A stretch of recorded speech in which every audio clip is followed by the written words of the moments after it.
Well, good afternoon, good morning, or good evening, depending where you're joining us from. Welcome here to the launch pad and a very exciting launch day. The first ever launching from Spaceport, Cornwall, and the first ever launch out of the United Kingdom Virgin Orbit. Getting ready to set history, launching their Cosmic Girl plane carrying Launcher 1, preparing for the launch of the Start Me Up mission. We are counting down now just over an hour until expected drop of the Launcher 1 spacecraft. We are monitoring the weather conditions down on site, and we're going to run through everything we know about today's historic mission here in just a couple of minutes. As we always do, as we get started, welcome here to the Launchpad. My name's Zach. I'm the founder and host here at the Launchpad here at TLP Network. It's our mission to inform and inspire the explorers of tomorrow because we believe that space is better together, and we're glad to have you joining us here today. If it's your first time here, let us know in the chat. Make sure you engage that subscribe button so you never miss another live launch coverage, space briefing, space news update, or exclusive one-on-one interview. 2023 is going to be a year of firsts, and we've got a lot of launch coverage for you coming up. We've got our rocket chaser, Josh, down on site capturing today's launch, and we're glad to be down there at Spaceport, Cornwall. And if you're interested in joining our team, no matter where you are in the world, head on over to tlpnetwork.com, click on the About page. We've got our applications open there. But you're here for Start Me Up, the launch of Virgin Orbit and Launcher 1 from Spaceport, Cornwall. So we're going to run through everything that we know about today's mission. We are keeping an eye on the official feed from Virgin Orbit, and once they get started, we'll of course patch that in. But we're going to be answering your questions throughout today's stream as we track the plane on its way from Spaceport Cornwall to the launch location. Of course, watch the launch and then await for hopefully a successful launch and payload deployment here as well.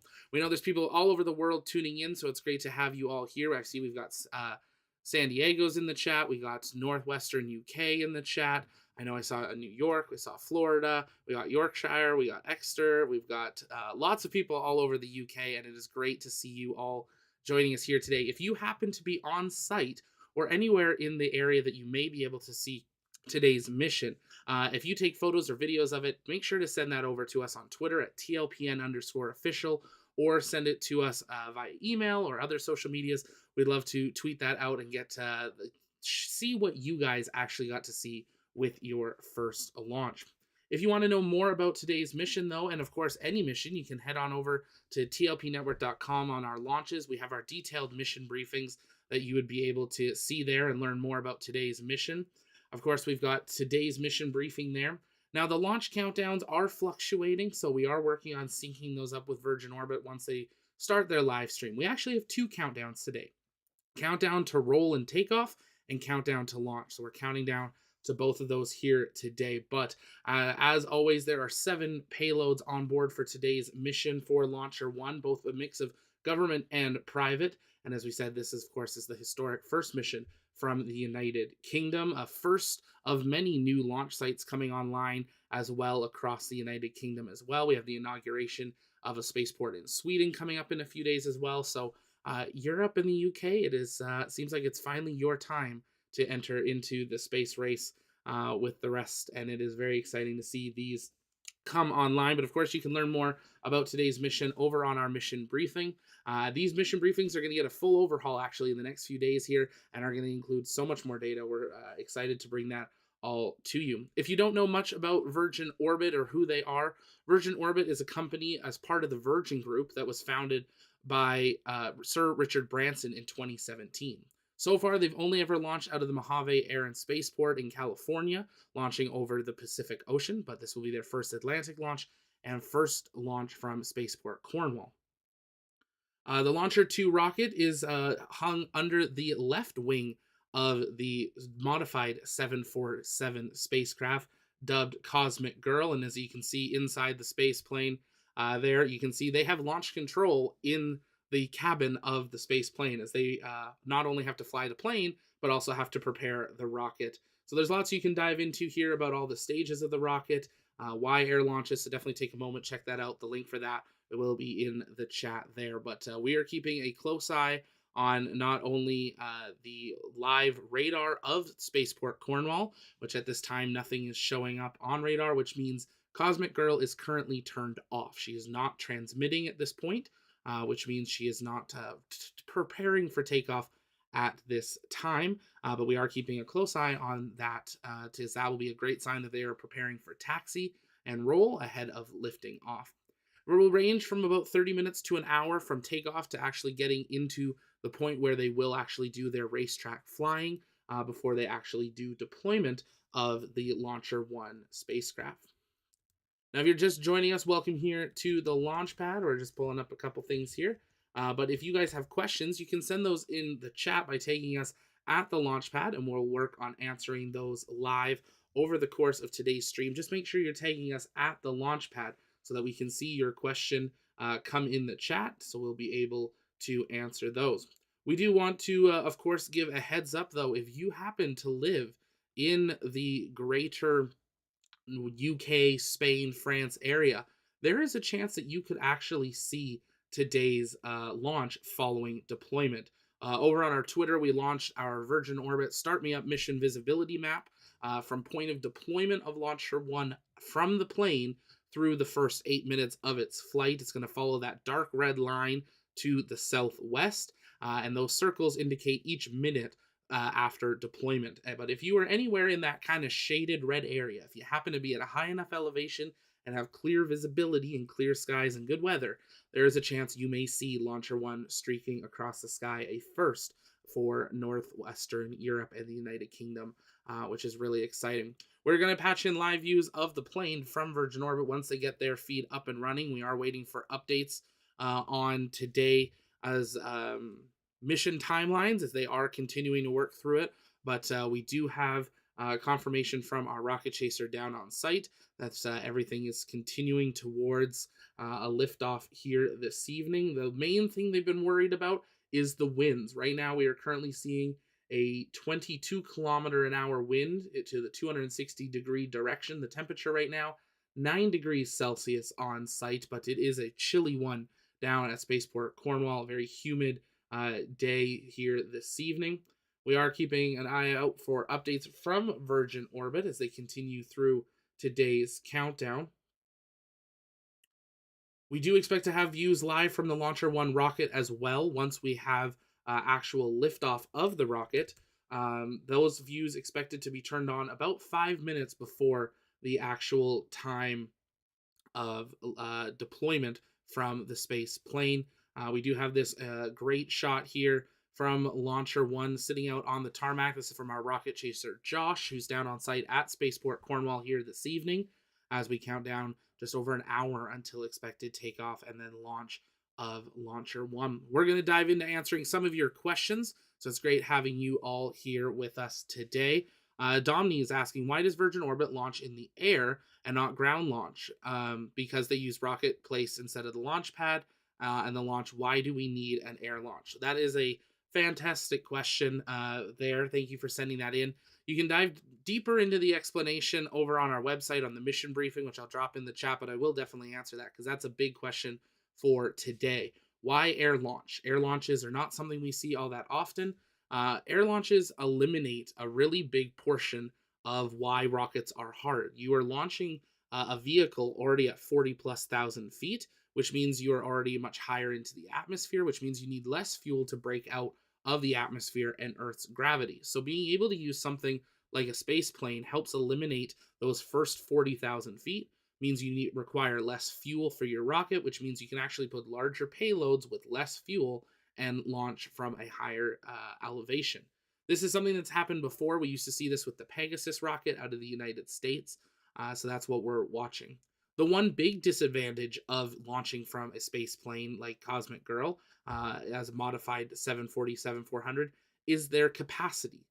Cosmic Girl can only carry about a 500-kilogram payload for low Earth orbit missions and 300-kilogram payloads for sun synchronous orbits once you put the weight of the fuel, the rocket, and the payload all together. Because you have to think about, you've also got the weight of that rocket hanging on the wing of the Virgin Orbit craft. So it is something that you're having to keep an eye on it. Where they've got us set up, unfortunately, you can't see the rocket just on your screen, but just over here, this red tip, that is the adapter that is holding Launcher 1 below the left wing of Cosmic Girl. As it is being prepared, it will be all hooked up right now, doing final fueling loading. in preparation for taxi and stuff from there. We are expecting about 45 minutes from now for when they wanted to begin rolling for liftoff here. We're keeping an eye on those updates. And of course, once Launcher 1 or version, begins their live feed, we will patch them in as well. So bear with us here just a moment as we continue to watch for that feed here. You can keep sending in those questions. Just getting an update here from Virgin Orbit as we count down here. We're going to sync our clocks. They changed one of the systems, so we're just going to bear with me here as we adjust. Nothing like on the fly live broadcasting.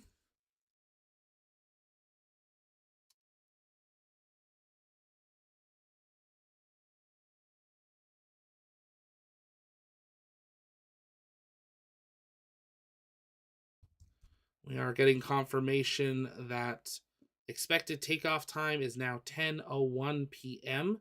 So a slight update there, about 45 minutes from now for takeoff of Cosmic Girl in preparation for the actual launch. And 0. Oops, sorry, that was probably really loud. We're going to patch them in there. So anytime we see the commentators coming up on the live feed from Virgin Orbit, we will, of course, listen in to get updates on the status of today's rocket. But starting at an altitude of 515 kilometers at Spaceport, Cornwall, is today's mission. See some more questions coming in the chat. You can keep sending those in the chat by tagging us at the launch pad, and we'll work on answering those for you. Let's listen in to Virgin Orbit Mission Control. From Spaceport, Cornwall, here in beautiful Cornwall, UK. My name is Melissa Thorpe, and I am the head of Spaceport Cornwall, where I'm so privileged to lead my incredible team in turning an airport into a spaceport. I'm also so lucky to have in the studio with me Natalie, and across the pond in Long Beach, Chris. I'm Natalie Burgos, Senior Producer of Live Broadcast and Events. I work on a team in charge of brand and communications. And back over to you, Chris. Yeah, hi, I'm Chris Rolfe. I'm the Director of Systems Engineering and Verification here at Virgin Orbit. And my teams include the interdisciplinary engineers that own the high-level definition, design, and verification of our launch program. As Mel said, I'm your North American correspondent for today. I'm here in sunny Long Beach, California, at our payload processing facility, just down the street from the rocket, just down the street from the factory where the rocket you'll see launch today was built. Back to you in the UK. Well, this is an exciting mission built on a tried and true platform, but not just for Virgin Orbit being our first international launch, but with multiple partners. Yeah, and it's our first ever launch here from the UK, and that's so exciting for us, as well as the first orbital launch from Europe. It's also the first launch for some of our customers, including our friends at Spaceforge from Cardiff, as well as the Sultanate of Oman. It's truly an exciting moment for us here. The crowd outside is really excited. I hope you can feel that energy across the pond in Long Beach, Chris. Mel, although this isn't our first launch here at Virgin Orbit, every launch is exciting and we're feeling your excitement too. And just before we came online, I saw there was about 25,000 people that were already in the waiting room for the YouTube stream of this. So there's a lot of people that are excited here as well.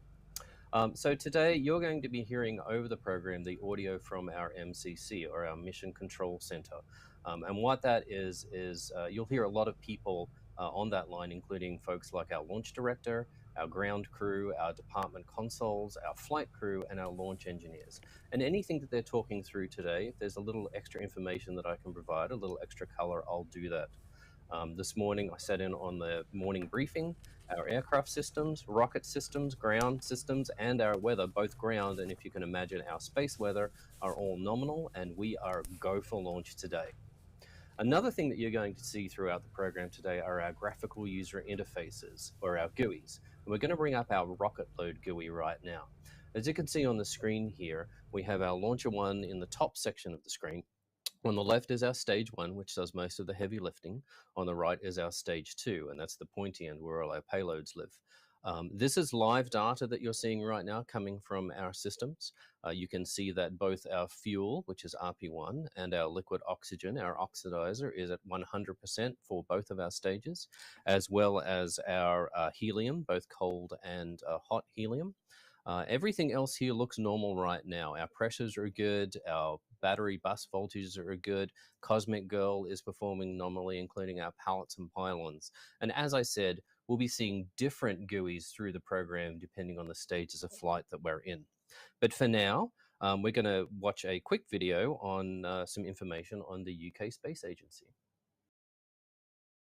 And if you're just joining us, welcome here to the launch pad. We are counting down until the historic first launch from Spaceport, Cornwall, and the United Kingdom. We're running about 40 minutes from now. We're expecting Cosmic Girl to run down the runway and take off ahead of launching Launcher 1 just a short time later over the Pacific Ocean. I know we got lots of people just tuning in, so welcome here to the launch pad. Here at the launch pad, it's our mission to inform and inspire the explorers of tomorrow, because we believe that space is better together, and we're glad to have you joining us all here today. We do have our TLP rocket chaser Josh down on site, bringing you live coverage for today's mission, and we're thrilled to have him down there on location. If you guys have questions, you can send those to us in the chat by tagging us at the launch pad as we continue to count down through today's mission. And you can learn more about today's mission or on tlpnetwork.com with our detailed mission briefing about everything about Virgin Orbit, Launcher 1, Cosmic Girl, and today's payload. I know we got seeing people all over here. We got Northampton, UK. We've got Devon, UK. Amsterdam, Netherlands. We got Blasphemy, California. Lots of UK. London. We got Amsterdam, Connecticut, Athens, Greece. Great to have you all here today. If you haven't yet, take a moment, engage that subscribe button so you never miss another live launch coverage, space briefing, space news update, or exclusive one-on-one interview. We cover not only SpaceX and Virgin Orbit, but all the companies, both large and small, from test flights and engine testing, all the way through launches and on-orbit events as well. To put on your radar, we do have an on-orbit event coming up here in about 20 minutes, the undocking of CRS-26 from the International Space Station with crew or Cargo Dragon coming home after a short stay on the ISS. See lots of questions coming in the chat, so we're going to work on catching up and answering a few of those here.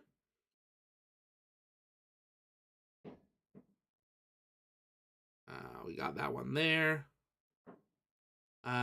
Sentry Gal saying it doesn't look like she has started up just yet. No, right now they are still going through propellant loading on the rocket, stabilizing that, as we saw on that GUI just a few minutes ago. And Cosmic Girl is not officially started up just yet. We are keeping an eye on the map of the flight tracker around Spaceport Cornwall. Her beacon has not turned on yet, but once she does, we will pull up that tracker and track it.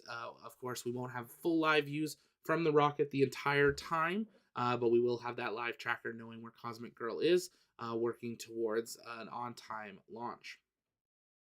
Aerospace Unbiased asking, what are the benefits of air launches? Biggest one is fuel to payload ratio. You need a lot less fuel to break out of the atmosphere, so you're able to take larger payloads with smaller amounts. If you were to launch something, you would need a rocket kind of like Electron to be able to launch similarly to a Launcher 1 rocket, which means you need much more fuel, which means you need a larger engine with more power to lift that extra fuel, to lift that extra payload.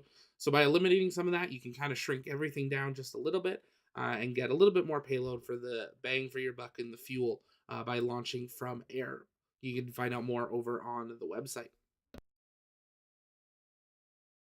See a question coming in from DJ. Which way are they going to be launching? Let me pull that back up here on the screen with our launch visibility map. That'll show you the rough direction they're going to be launching today's flight. Pull that up here just a moment. Busy day in the TLP studio. We got 3 launches and an undocking. So we're running multiple studios at once here. There we go.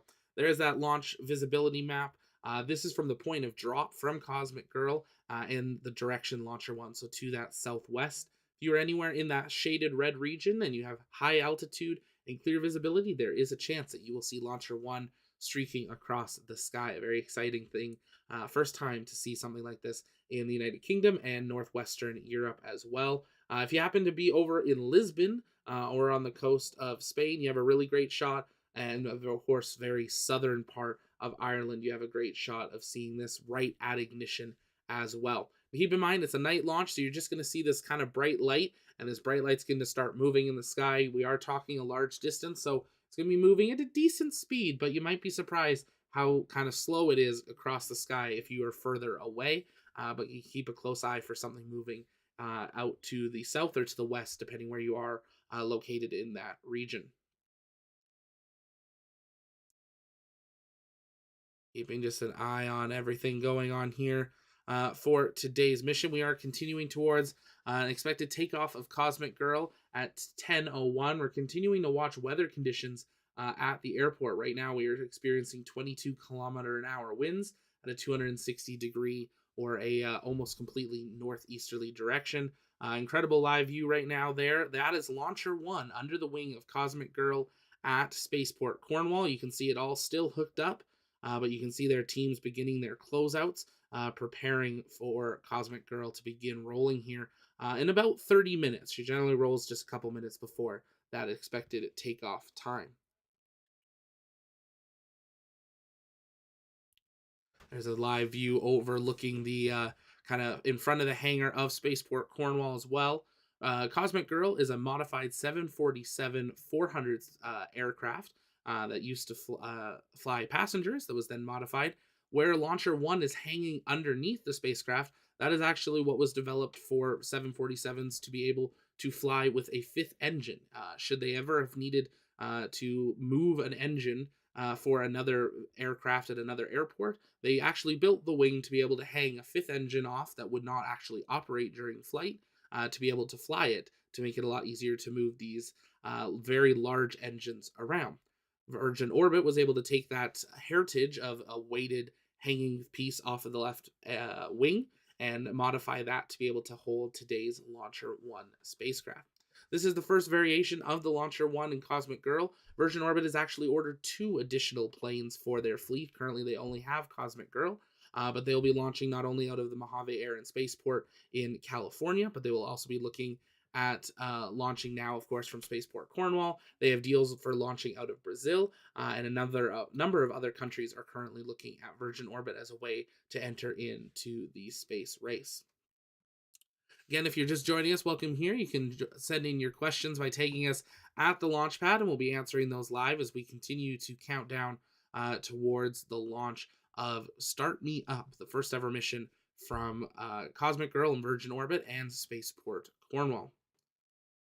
If I am correct, this will be Virgin Orbit's 6th orbital launch for a mission, and of course their first for this year and first for this launch pad. This is the first launch of anything from Spaceport Cornwall. So in the future, we may see other vehicles possibly launching from here as well. Spaceport Cornwall wants to be one hub of many that are being developed in the United Kingdom, but of course across northwestern Europe as well. Later this week, we have the Estrange spaceport coming online up in northwestern Sweden, and we have the one in the Shetland Islands. They are currently in development, and a number of others as well. So very busy time in development as we continue to prepare for a very busy 2023, but an even busier decade of new launch ports and new rockets coming online. There are a number of rockets similar to Launcher 1 in size and in payload capacity that will be competing with Electron that will be coming online across northwestern Europe and the United Kingdom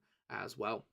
If you haven't yet, take a moment though, engage that like button. Really does help us out. I know it's annoying to hear, but it really does help us out. And engage the subscribe button so you never miss another live launch coverage, space briefing, space news update, or exclusive one-on-one interview as we continue to count down towards today's mission. We're going to listen in here for a brief moment to Mission Control to get an update on today's rocket. Disconnects, and that is normal. That's normal for this phase of the mission. That means that we're fully loaded and getting ready to go. A couple of notes here on the Virgin Orbit purpose. We're on a mission to open space for everyone, and that's enabling a host of companies, research organizations, and universities to have the ability to have a space present where traditional ground launch is cost prohibitive. We support our customers to open up communication channels during natural disaster events, global and local conflicts. We're enabling the real-time monitoring of humanitarian weather and climate crises, providing infrastructure for telemedicine and global connectivity. controlling the environmental impact of production and preventing illegal trafficking and smuggling. We're really proud of our customers' work, and we're grateful to be a small part of it. We're going to bring up a couple of graphics now and give you some information about our actual launch platform that we're using today. The first one we're going to look at is Cosmic Girl. Cosmic Girl is a 747-400, and not a lot of people know, but Cosmic Girl actually was her name before she came to us. She had originally flown with Virgin Atlantic, doing a route between England and the US. She's the baddest of them all, let's admit it. Launcher 1 is our launch vehicle today. She is a 2-stage rocket, as I had mentioned earlier, using both RP1 as the fuel, and we have liquid oxygen on board as our oxidizer. Stick with us. We'll be right back with some more facts. It looks like they had a little bit of fun with their graphic, but that's okay. We've got ours for it, and ours is slightly overlaying as well. This is what you call on-the-fly broadcasting here, and we'll update there. There we go. There's our overlay. This is about the Launcher 1 craft that we are seeing here launching today. A little bit of information that you can also see over on tlpnetwork.com. I saw a couple of really great questions coming in the chats. We're going to answer those. Aerospace is asking, are there plans to build a crewed version of this rocket with a larger aircraft like the A380? No. This will always be a cargo craft specifically designed for very small satellites, CubeSats, and nanosats. That's why they're able to actually fit 7 payloads on today's mission. We'll hopefully see a breakdown of that here in just a little bit from their team as we continue to that 10:01 estimated time of liftoff of Cosmic Girl from Spaceport, Cornwall. Jane, I'm hoping I'm doing that right, is asking, how do they balance the other wing? That's a really great question, with the plane having 2 engines and a rocket on one side and then only 2 engines on the other. That is just the way this craft was built for it. They're able to balance that with the power of the engines of the spacecraft. Obviously, there's a lot of reduced weight in the craft. It's not full of seats and people and cargo and luggage. It is full of a mission control on the inside. You can see some pictures of that over on our mission briefing. But they are able to balance it with the actual operations of the spacecraft. Just as if a spacecraft were to lose an engine, they are still able to do a balancing of the spacecraft as well. But really great question there. Thanks for sending that in. If you guys have questions, you can send those in the chat by tagging us at the launch pad, and we are going to work on answering those. Jan's also asking, can you see it over on the flight tracker? Absolutely. So we do have our flight tracker system online here. This is a bird's eye view over Spaceport, Cornwall. And we are, you can see some weather actually slowly coming through in the area. So we're going to be keeping an eye on that. If I actually zoom out here on the weather, give that a moment to refresh. There was a bit of rain out to the west that we are keeping an eye on. Looks like it might have actually cleared up though. So that's a good sign. Winds still 22 kilometers an hour in the 260-degree direction, pushing out to the almost straight east from it. But if we zoom back in here on Spaceport Cornwall, giving you an idea, the Launcher 1 is currently parked at about the 9 o'clock point on this image. So it will have to taxi out to that main runway, and then it will take off from there. The Spaceport Cornwall hangar is located down there on about that 9 o'clock position. So that's why they're located at that point. If you're just joining us, though, welcome here to the Launchpad and our live launch coverage, the very historic first ever mission from Spaceport Cornwall and Virgin Orbit's first mission from the United Kingdom. We're answering your questions live as we continue to count down towards liftoff here in the next about 30 minutes or so. We expect to see Cosmic Girl begin to move, leading us towards an actual drop time. Once Cosmic Girl is up in the air, we'll have a better idea of when the drop of Launcher 1 will occur. That's what the countdown at that point will be. Starshine, is it easier to launch at night in lower temperatures? It is a cold one out there from what we've been hearing from Josh, our rocket chaser, and some of the other Team Space people that are out there. It is a cold one tonight for the locals in the United Kingdom. So we thank those that are out there braving the weather to get live views and videos for this evening. It can be a benefit. It helps less burn off of the fuel when they're cryogenically cooled, but it's not something that they normally schedule around. Generally, doing something earlier in the morning, you have a better chance of better weather. We see that with New Shepard, with Blue Origin. They always benefit for a morning launch. They have the best weather conditions. For missions like this, you're launching where your payloads need to go. So if they need to be inserted in a very specific point of an orbit, that is what you're scheduling your launch around, not generally the actual average temperature or weather. Of course, weather is a major impact, and they've been watching that. This morning, the weather was well in the no-go conditions, but they've been keeping a close eye on it over the course of today, and things have been progressing towards being in that green condition for today's launch. Clementine's asking for a shout out. Great to see you. How are you? What do you think about tonight's event? I'm very excited for this. We got some of our team over in the UK. We got Kieran, we got Jay, we got Josh, and a few others as well. And we're growing our team over there. If you guys happen to want to be part of our team, head on over to TLP Network About, and you can fill in applications there. We're hiring, or bringing on writers and rocket chasers and researchers as we continue to bring you guys the best possible coverage of everything space. So definitely check that out and join the volunteer TLP crew today. But I'm super excited to see this flight finally happen. It's been something we've been waiting a year for. It's exciting to see the UK finally get some launches. It's going to really help, I think, excite and inspire that next generation over there. It's one thing to be excited about space and watch it through your computer screen. It's another thing to see a launch in person. I've been lucky enough to see a few since I started doing the launch pad in person, including Artemis 1 from 3 miles away. And it's something to behold when you see a rocket leaving our planet. And the fact that you no longer now will have to cross the pond to be able to do so. You'll be able to watch it over in the United Kingdom and Europe and travel much more easily to see these events. It's just the start. This is the first of many rockets coming online over there. But I'm really excited. It's going to give a great opportunity for schools and universities and just more people to get excited about space and feel like it's in their community. I live probably as far away as you can in North America from launch pads. So it feels always like a long distance to go. It's always, full days travel to get there. But the fact that I'm able to do that and get down there, it's something to see and behold. So definitely, if you're in the region and you're able to travel, this is the launch visitability map. If you happen to be anywhere in that shaded red zone, definitely consider, if you have decent weather and you got a good jacket, head on outside and see if you can maybe see Launcher 1. Take us with you on your phone to be able to have updates.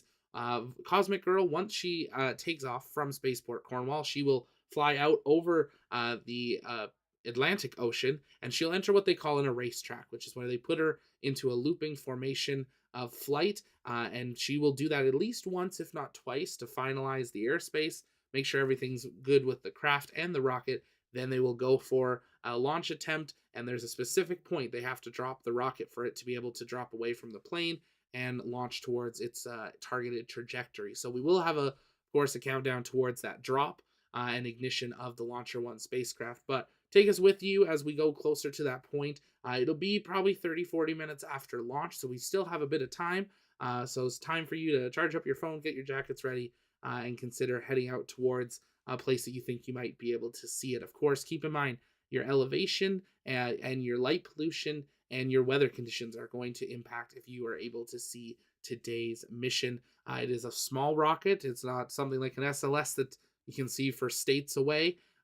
So it is something that you're going to need really good conditions to be able to see the mission here. But of course, doesn't mean it's not a reason to try to be able to see the mission here.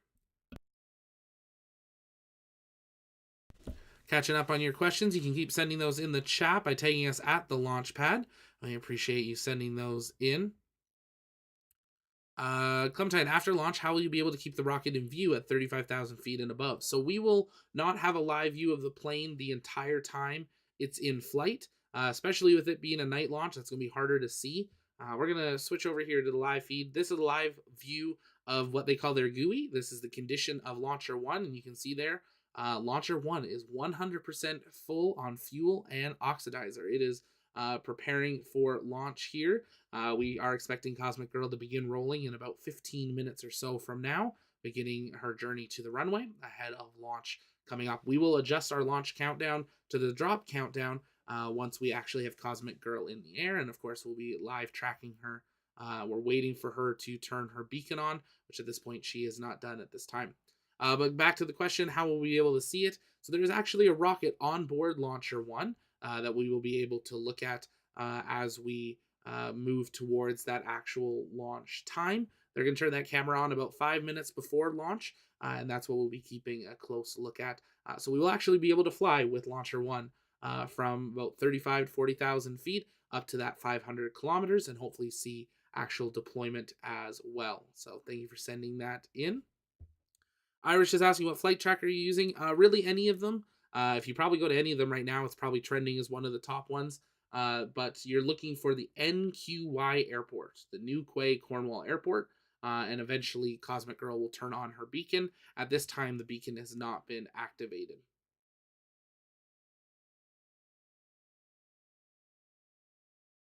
Nightbot is asking, what happened to the first Launcher 1 mission, and what are the risks of the rocket igniting before separation?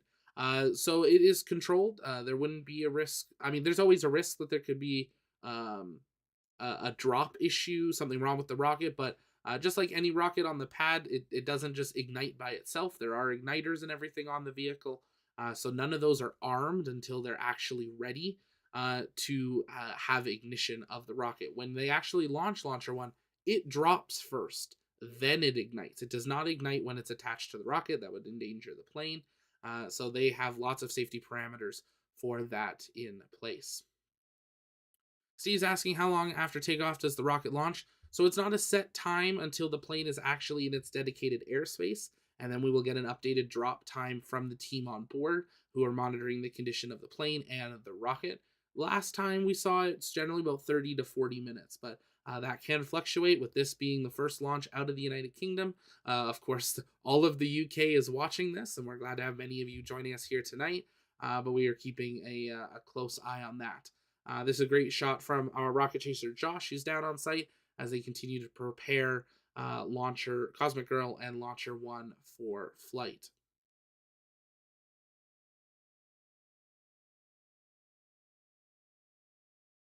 Aerospace asking, what's your opinion on SSTO launch systems? You see a future for them? Absolutely. I think Launcher 1 and Virgin Orbit with Cosmic Girl and their future planes is a brilliant way of being able to bring more smaller countries into the space race. There's many universities that want to be able to launch payloads, but it's a very expensive endeavor to be able to have a spaceport with launch sites, especially for ground systems. A live view looking over in front of the spaceport Cornwall hangar there, you can see all the equipment required. But this is a great shot to that point.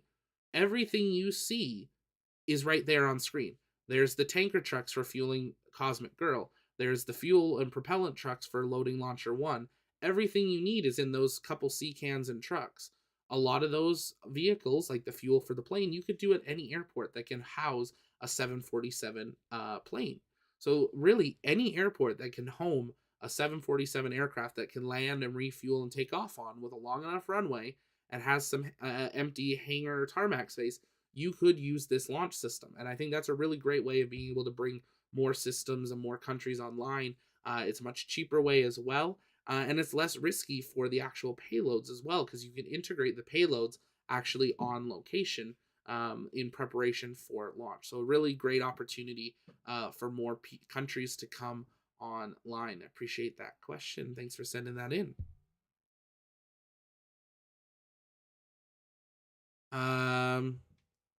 Orlin, I'm sorry I'm saying that wrong. I know I am. Just joining. So is this the purpose of putting satellites in orbit? Yes, there are 7 satellites on board for today's mission. So this is an active mission. This is not a test flight. Virgin Orbit has launched this 5 other times. This will be its 6th mission. So it is something that they are doing. Stephen, New Quay is pronounced New Key. Appreciate that. I've not been over there just yet, so I appreciate that. New Key. I will try to remember that. Thank you so much for sending that in. Yeah, if you guys ever hear us repronounce something wrong and you're in the area, let us know. I see a few other people, Bill, sending that in as well. Nick, I appreciate that. Thank you so much.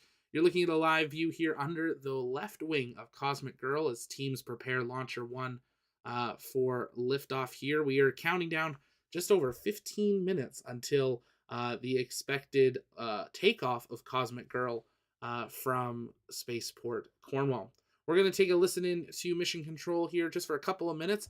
If you're also keeping an eye on it, we're getting ready to start our CRS-26 undocking coverage. So you can pull that up on a second feed as the cargo dragon prepares to depart the International Space Station. But stay with us right here on the launch pad as we continue to count down to the first ever flight from the United Kingdom of Virgin Orbit and Launcher One. Stay with us.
Everyone, and I appreciate you sticking with us as I give you another pronunciation and linguistics lesson on the difference between Australian pronunciation and American. We're actually going to take a look at our flight path now. Quick MCC update. We are go for takeoff. That was just called about 30 seconds ago. So we're going to bring our graphic up that shows the actual flight path that Cosmic Girl will take after she takes off from Spaceport Cornwall. Once that's come off, you'll see that she'll track over the water there, taking off in a westerly direction out towards Ireland, and is going very close to counties Kerry and Cork. Then she'll take a left-hand turn and go into what we call our racetrack. And as you can see, it's aptly named because of the shape. We do two passes in the racetrack. The first one is the cold pass, and that's essentially where we're doing a lot of checks on the aircraft, the rocket, the prevailing winds, and the weather. and then we go into what we call our hot pass, and that's where Launcher 1 goes onto its own battery power and switches to autonomous mode. When we're getting very close to the drop point, our pilots will pull into the aircraft pull-up maneuver. You'll hear on the MCC audio the words release, release, release that will come from the pilots. The rocket will drop on its way to space, and Cosmic Girl will come home to Cornwall. Special shout out to our airspace support in this region of the world from the UK and from Eurocontrol, as well as authorities in Ireland, Portugal, Spain, and France. Stay with us. We'll be back in a moment. And if you're just joining us, welcome here to the launch pad. As you heard there, Cosmic Girl is officially go for takeoff. We are counting down now less than 10 minutes until the expected takeoff of Cosmic Girl from Spaceport Cornwall. As you saw on the radar there just a minute ago, there is looking to be a little bit of weather passing through the region, but that's okay. Planes can fly in weather. We're going to pass it back over here as they're running through today's flight crew. Here's the profile for today's pilot, and now the pilot in second in command. If you're just joining us though and have questions, you can send us those in the chat with tag at the Launchpad, and we'll work on answering those. We do have some time following takeoff of Cosmic Girl that we will be tracking the plane to that flight location that they just ran through as we continue towards that actual launch attempt of Launcher 1, the first ever launch out of Spaceport Cornwall. See lots of questions coming in the chat, so we're going to work on answering those as well here over the next little bit of time. Current time, 9:52 p.m. local time at Cornwall. Looking back at some incredible live views of the plane as it prepares to taxi. So you can see those light beacons have turned on, and Cosmic Girl is getting ready. She officially was given the go about 3 minutes ago for takeoff, so things are continuing well towards today's takeoff attempt here in about 8 minutes' time.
Again, if you're just joining us, welcome here to the Launchpad. You're looking at a live view of the New Quay Cornwall Airport, where Virgin Orbit is preparing Cosmic Girl to taxi to the runway ahead of takeoff in just about 6 minutes' time. As you can see, that plane has been disconnected from everything. All those cables have been cleared, and Cosmic Girl officially given the go. So at this point, we are now waiting to see that first movement towards the runway here. If you haven't yet, take a moment, share out this broadcast. A really historic day today, moving towards the first ever launch attempt of a launch out of the United Kingdom, taking off from Cornwall and then launching over the Pacific Ocean. And if you haven't yet, take a moment, engage that like button as well. It really does help us out, let YouTube know that you're excited for today's mission. So if you can do that, it's a really great help for us, and it's free to do. So take a second, click that like.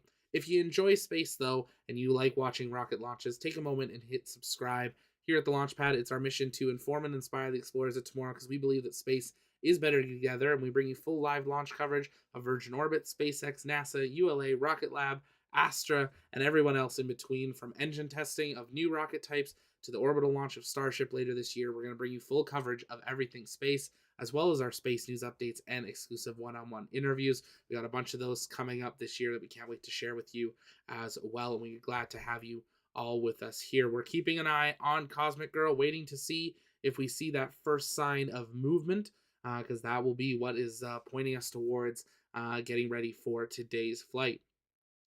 And someone asking, since this is deploying near Ireland, can I see it from the south of Wales? There is a chance that you would be able to see it. I'll pull it up here, and there we go. Cosmic Girl is officially on the roll. Launcher 1 under its wing. This is actually happening. Weather has cleared. They have a go for flight. Weather conditions are continuing to improve right now. We've got wind conditions, 25 kilometers an hour, continuing in that 260 degree or that easterly wind. Temperatures 9 degrees Celsius. But Launcher 1 under Cosmic Girl officially underway. We'll adjust that countdown clock once we actually have an updated time for drop. But this is the estimated time for liftoff of Cosmic Girl. You can see the Spaceport Cornwall and Launcher 1 teams on site as we continue towards today's attempt. A little bit of staggering cameras there, but you can see this happening just moments ago. You can see a tracking camera, it looks like there, as well as some lights. But Launcher 1 now heading towards the runway. We'll see if we have picked her up, and that's what we were waiting for. There she is, appearing on the tracking map.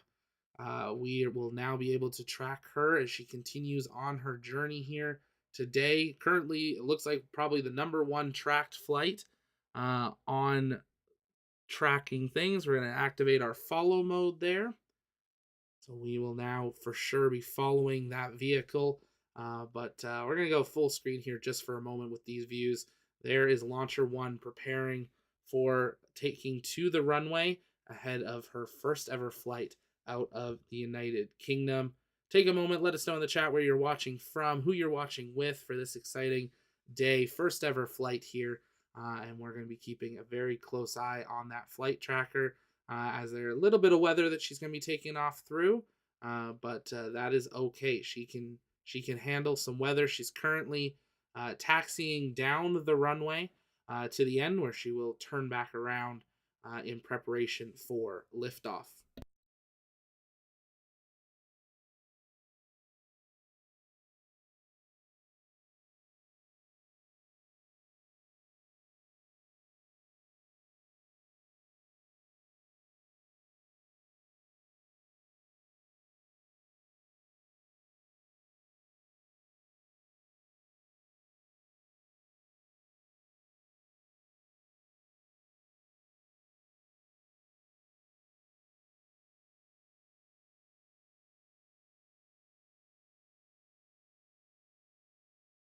You're just joining us, welcome here to the Launchpad. You're looking at live views from the Newquay Cornwall Airport in the United Kingdom, where Virgin Orbit's Cosmic Girl aircraft is preparing to lift off for the first time with Launcher 1 under its wing in preparation for a launch attempt for the Start Me Up mission.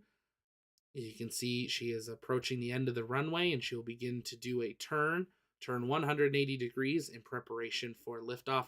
Let's listen in to Virgin Orbit Mission Control.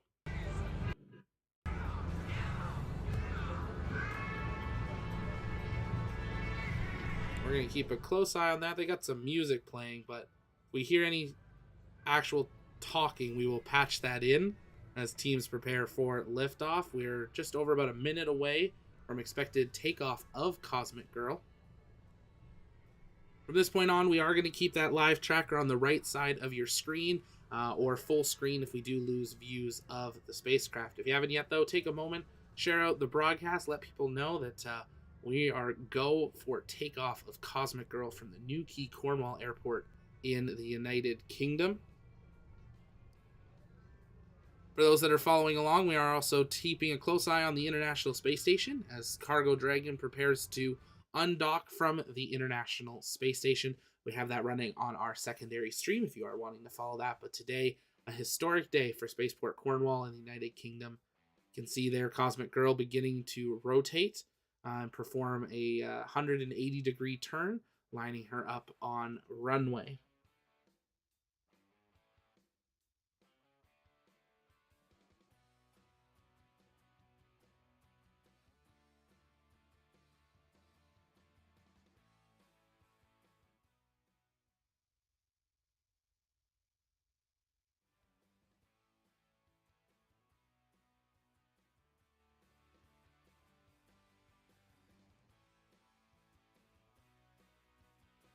And Cosmic Girl has fully lined up on the main runway. As you can see on our visuals right now, Cosmic Girl is taxiing.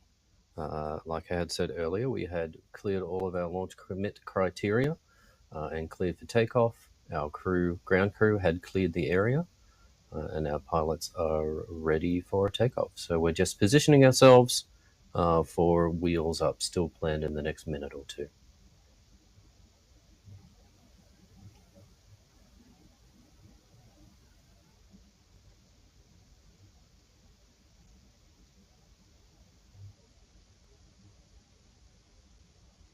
And there she goes.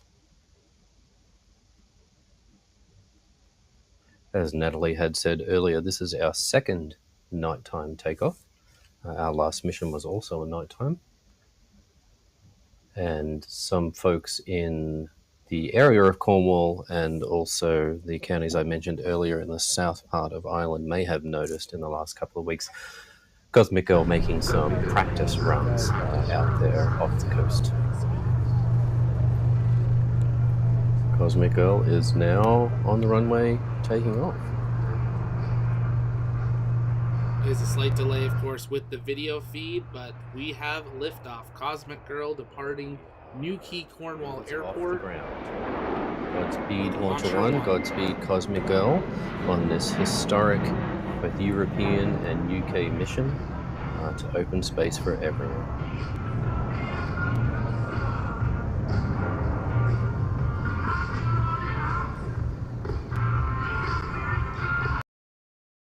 Virgin Orbit loves their copyrighted music, so we're going to quickly mute them there. But Launcher 1 under Cosmic Girl having officially departed. We're going to zoom out our tracker here to keep a close eye on where Cosmic Girl is now, having departed from Newquay Cornwall Airport in the southwestern part of the United Kingdom, clearing that weather, heading out to her designated flight zone. We are going to keep a close eye on that countdown to when we get an actual estimated drop time of Launcher 1. But if you're just joining us, welcome here to the launch pad and our live launch coverage of Virgin Orbit's Start Me Up mission, the first mission from the United Kingdom. We are now just over a minute since liftoff of Cosmic Girl. She is currently flying, just coming up to 4,000 feet in altitude, currently traveling 250 kilometers an hour to the straight west, heading towards her designated flight zone here today. While we wait updates on the rocket and get prepared for a countdown to the actual launch of Launcher 1, we're going to be answering your questions, so you can continue to send those in the chat by tagging us at the launch pad, and we'll be answering those live. Let's listen into Mission Control. Aircraft, we can load a couple of rockets plus all of the ground support equipment, which includes our can't really hear them over the music in the area. They're having a good time for those that were actually on site here this evening. You can see those last views of Cosmic Girl heading off into the distance. Of course, this is a night launch, so we're going to have a bit less live views of the actual vehicle as we continue towards the actual flight time here today. But we are going to keep a very close eye on today's mission. And we're glad to have you joining us here. If you have those questions, again, you can keep sending those in the chat by tagging us at the launch pad, and we'll continue to answer those as we count down towards the first launch attempt of Launcher 1. We'll keep these live views up for as long as we have them.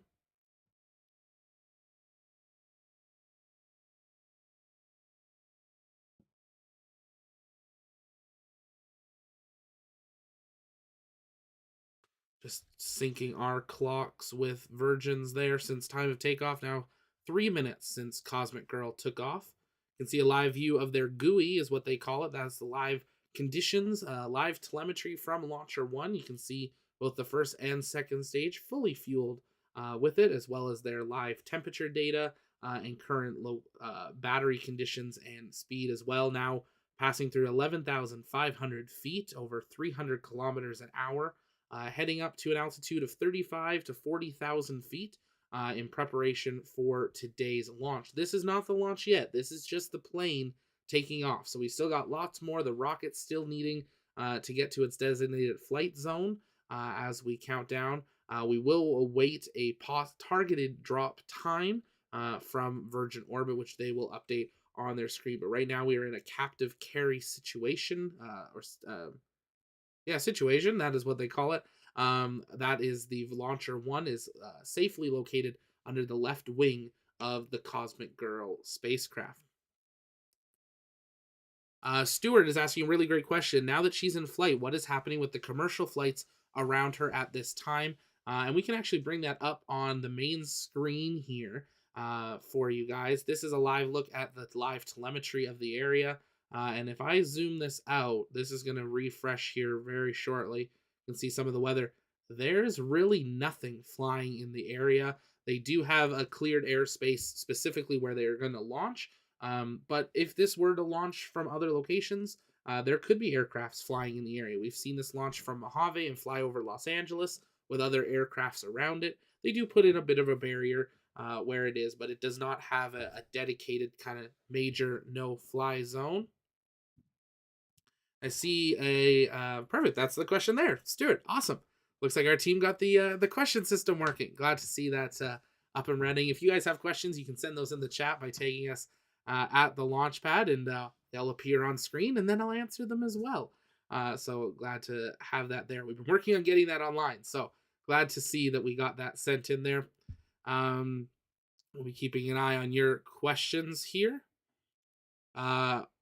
Airline's asking how much fuel is located on board. I can answer that with giving you their actual screen, showing you what is on board. I don't believe we actually have the gallon amounts that are on board. We have the current pressures, temperatures. We have the temperatures at the interstage. But I will see if one of our team can actually get the information of how much is actually loaded on board. See a question on how much these missions cost. We will keep our map tracker up here while they are in between views. The missions on estimate are costing about $12 million per launch, but that does vary depending on the payload and the requirements. They do have options of doing both low Earth orbit and sun synchronous. With low Earth orbit missions, they can launch 500 kilograms. With Launcher 1, with a sun synchronous orbit, they can only launch 300 kilograms. So depending on what the payload is and how much of the payload is going to one customer, that will of course affect the cost as well. On board today, there are 7 payloads, so that cost would be of course split between those. But this is also the first launch of a vehicle from the UK. It's Virgin Orbit's first launch, so there's always the chance that there would be difference in cost just because of how it's a first mission. We know the vehicle works, but it is something that they're keeping. It's a first, so there's always that chance. Jeffrey is asking, when is the rocket taking off? It has already done so. You are looking at a live feed on the right side of my screen there. That is a current view live tracking Cosmic Girl as it flies over.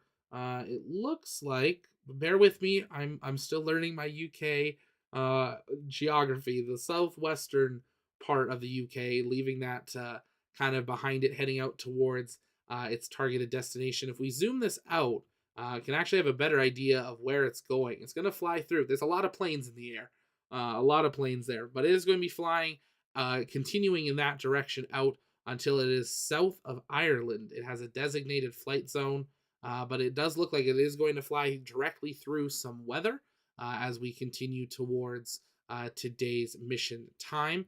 Let's listen in to Mission Control for an update. Development from Virgin Orbit. Hi. Hey Mel, yeah, I mean, what an exciting day. And I'm really pleased to introduce the Secretary of State, Grant Shapps, who's in charge of the Department for Business, Energy, and Industrial Strategy, leading an economy-wide transformation by backing enterprise and unleashing the UK as a science superpower through innovation. Grant, thank you so much for being with us here on this historic day. You've really been instrumental in helping bring launch to the UK and supporting the industry. You probably know this is actually the first, of course, historic launch from UK soil and also historic launch from Western Europe. Tell our viewers, what does this day mean for the UK? Yeah, no, we're very excited about the launch. I mean, this is something which we've been working on for more than a decade now. As you rightly say, the UK tonight will become the first country to launch satellites from European soil, and that's been a long process involving a lot of folks, not just at Virgin, but throughout our space sector, which employs about 47,000 people. It's much bigger than most people realise. The other thing people possibly don't know is that more satellites are produced in the UK anywhere outside of California. So we're big into producing particularly the smaller and the nano satellites, the type that Virgin Orbit put into space. And so to see these 9 go up finally this evening, it's extremely exciting, and we're delighted to have backed this launch. And Cornwall could be one of 7 spaceports springing up throughout the UK. So we were excited to see this one and others developing. And you mentioned some of the industry here in the UK. So how do you think this and future launches will really help propel the space ecosystem in the UK, including jobs? And what makes the UK such a great destination for launch and for space? Been set. Yeah, I mean, for a start, I think anything like a space launch just puts it front and center of people's minds. I was just watching the top of the 10 o'clock news here on the BBC, and I see they were giving this a mention and saying that the satellites are being launched right now. It brings people's attention to it. So if you're a youngster and you're watching this tonight, or you're catching up on it tomorrow, you'll be understanding that space launches are something that happen from the UK. I think that's incredibly important. It brings more people into the business. You asked the sensible question of why the UK. Well, it happens that particularly for the type of satellites which are increasingly getting launched, a lot of these smaller satellites, they've gone from about 1% of the market to 11%. And we think that over the next decade or so, there'll be huge opportunities, probably about £15 billion worth of launches of these smaller satellites. The UK happens to have the right location, in other words, geographically. We've got the right science with, 7 of the world's top 20 universities, and we've got the right industry combined with government to help all of those things stack up and ensure these launches can happen. And I know that from personal experience, because both in my current job as business secretary, but also my previous job as the transport secretary, I've tracked and worked on this launch. I've been down to Newquay in Cornwall. I actually brought over the rocket for the G7 last year to Cornwall. So we've had a lot of, to get these things going, you have to have a lot of different elements come together: regulatory, scientific, industry, government, all working in tandem, and that's the thing the UK's got going for it. And we know that you have a strong love for science, and part of your platform is making Britain really a science superpower. How do you see space launch and this ecosystem developing in Cornwall contributing to that? Well, it's hugely important to that. I was just looking across the kind of list of, the payload tonight. There are a whole variety of different satellites. So you've got Amber 1, that's a satellite that's built in Glasgow. You've got Prometheus 2, that's a satellite built in Hampshire. You've got Spaceforge satellite that's built in Cardiff. So you see, as I go around the country here, every part of the country, every part of the United Kingdom has got a link to what's going on in Cornwall tonight. And that's incredibly, incredibly important and exciting. But as I mentioned before, not to take anything away from Virgin Orbit, because you guys have got there first with this unique launch system that has so many benefits. But we have a number of vertical spaceports being built and being planned, so 7 in total. And I'm expecting to see vertical launch from Scotland, for example, possibly later this year or next year. So this is an exciting time. It's worth a lot of jobs, not just in Cornwall there, perhaps 250 or so, but actually across the country, in the thousands, in the tens of thousands, and making the UK a great place to do space. Yeah, and you mentioned some of the payloads on this mission, and there's some firsts. I mean, there's the first Welsh satellite, the first Omani satellite.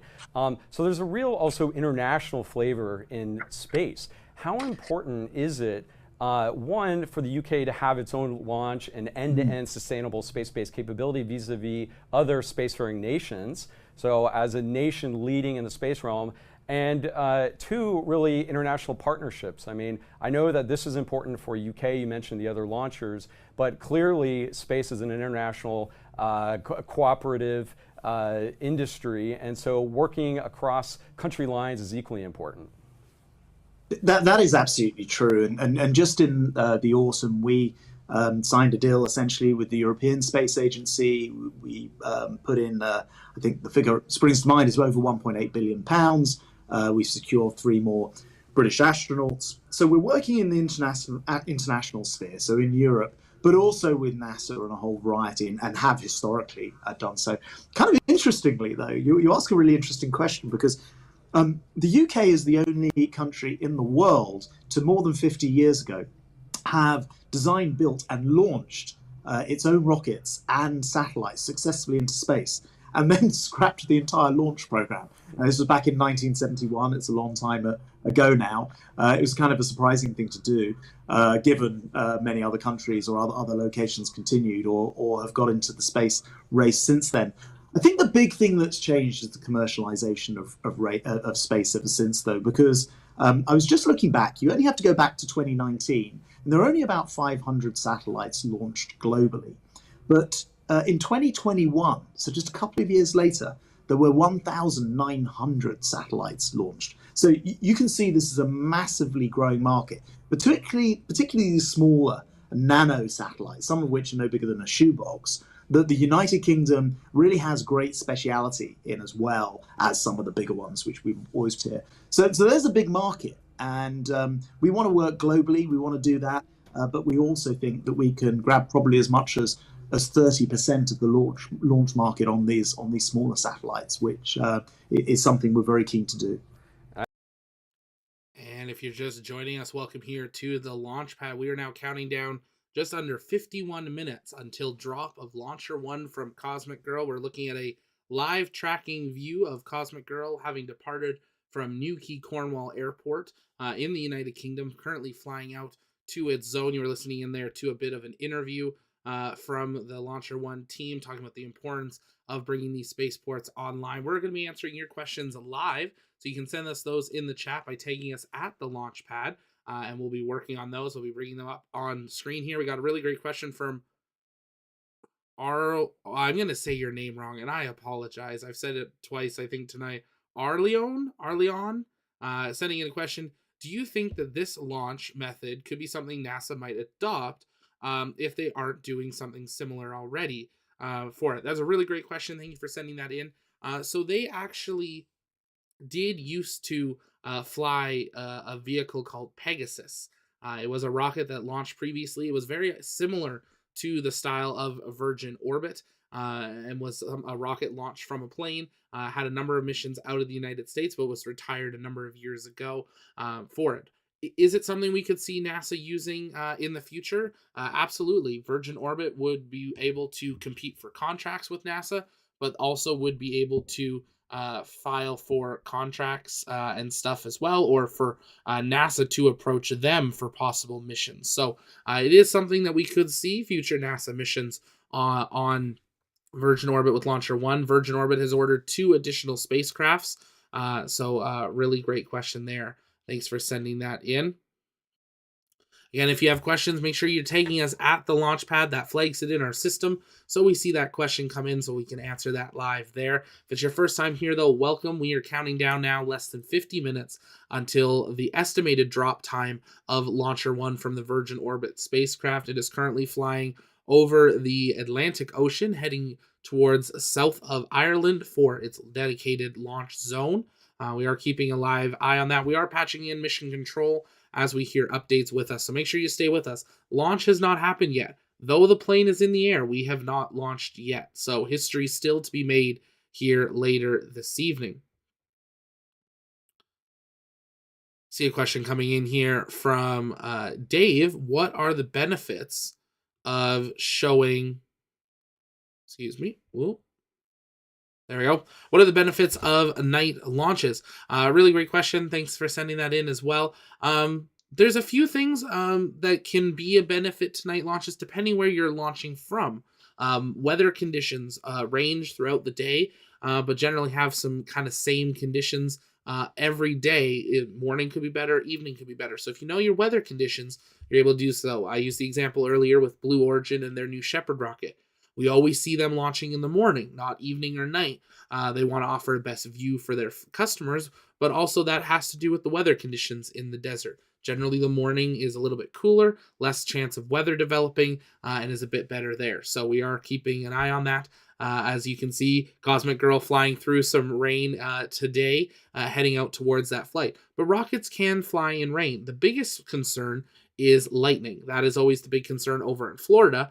And as we have a double launch tonight, you're going to see 2 Falcon 9s possibly fly within 35 minutes, one from California and one from Florida. In California, there's no lightning towers around the pad, but in Florida there are 4. That just has to do with the weather conditions and how rare lightning is in Vandenberg in California. So same sort of thing. Rain is okay. Lightning's the concern, but that's something, of course, they will be monitoring closely. Thank you for sending that in there. Question from Simon. Do we know the purpose of any of today's payloads? We do know a little bit about what is on board today's mission. I can run through those here briefly. There is a 6U CubeSat by Clyde Space and Horizon Technologies that will be tracking maritime vessels. There are 2 6U CubeSats for in-space missions limited. They will be monitoring radio signals, including GPS. There are 2 6U CubeSats for Blue Canyon Technologies. They will be using their satellites for a space weather platform, hosting 3... Oh, let me get that right here. 1 second. Sorry, that's the wrong one. They got a little mixed up here. Give me one moment. Yes, they will be working to transmit signals for positioning, navigation, and timing. Excuse me about that. We also have a 3U CubeSat from Open Cosmos and the RHEA group, which will be helping with positioning, navigation, and timing of the GNSS. We have a 3U CubeSat from SpaceForge, which will be a returnable and reusable test platform. We have two 3U CubeSats, one both from Sat Revolution, one in partnership with ETCO, which is an Earth observation demonstration, and then the one that's just from Sat Revolution is an Earth observation and payload hosting. So those are a little bit about those.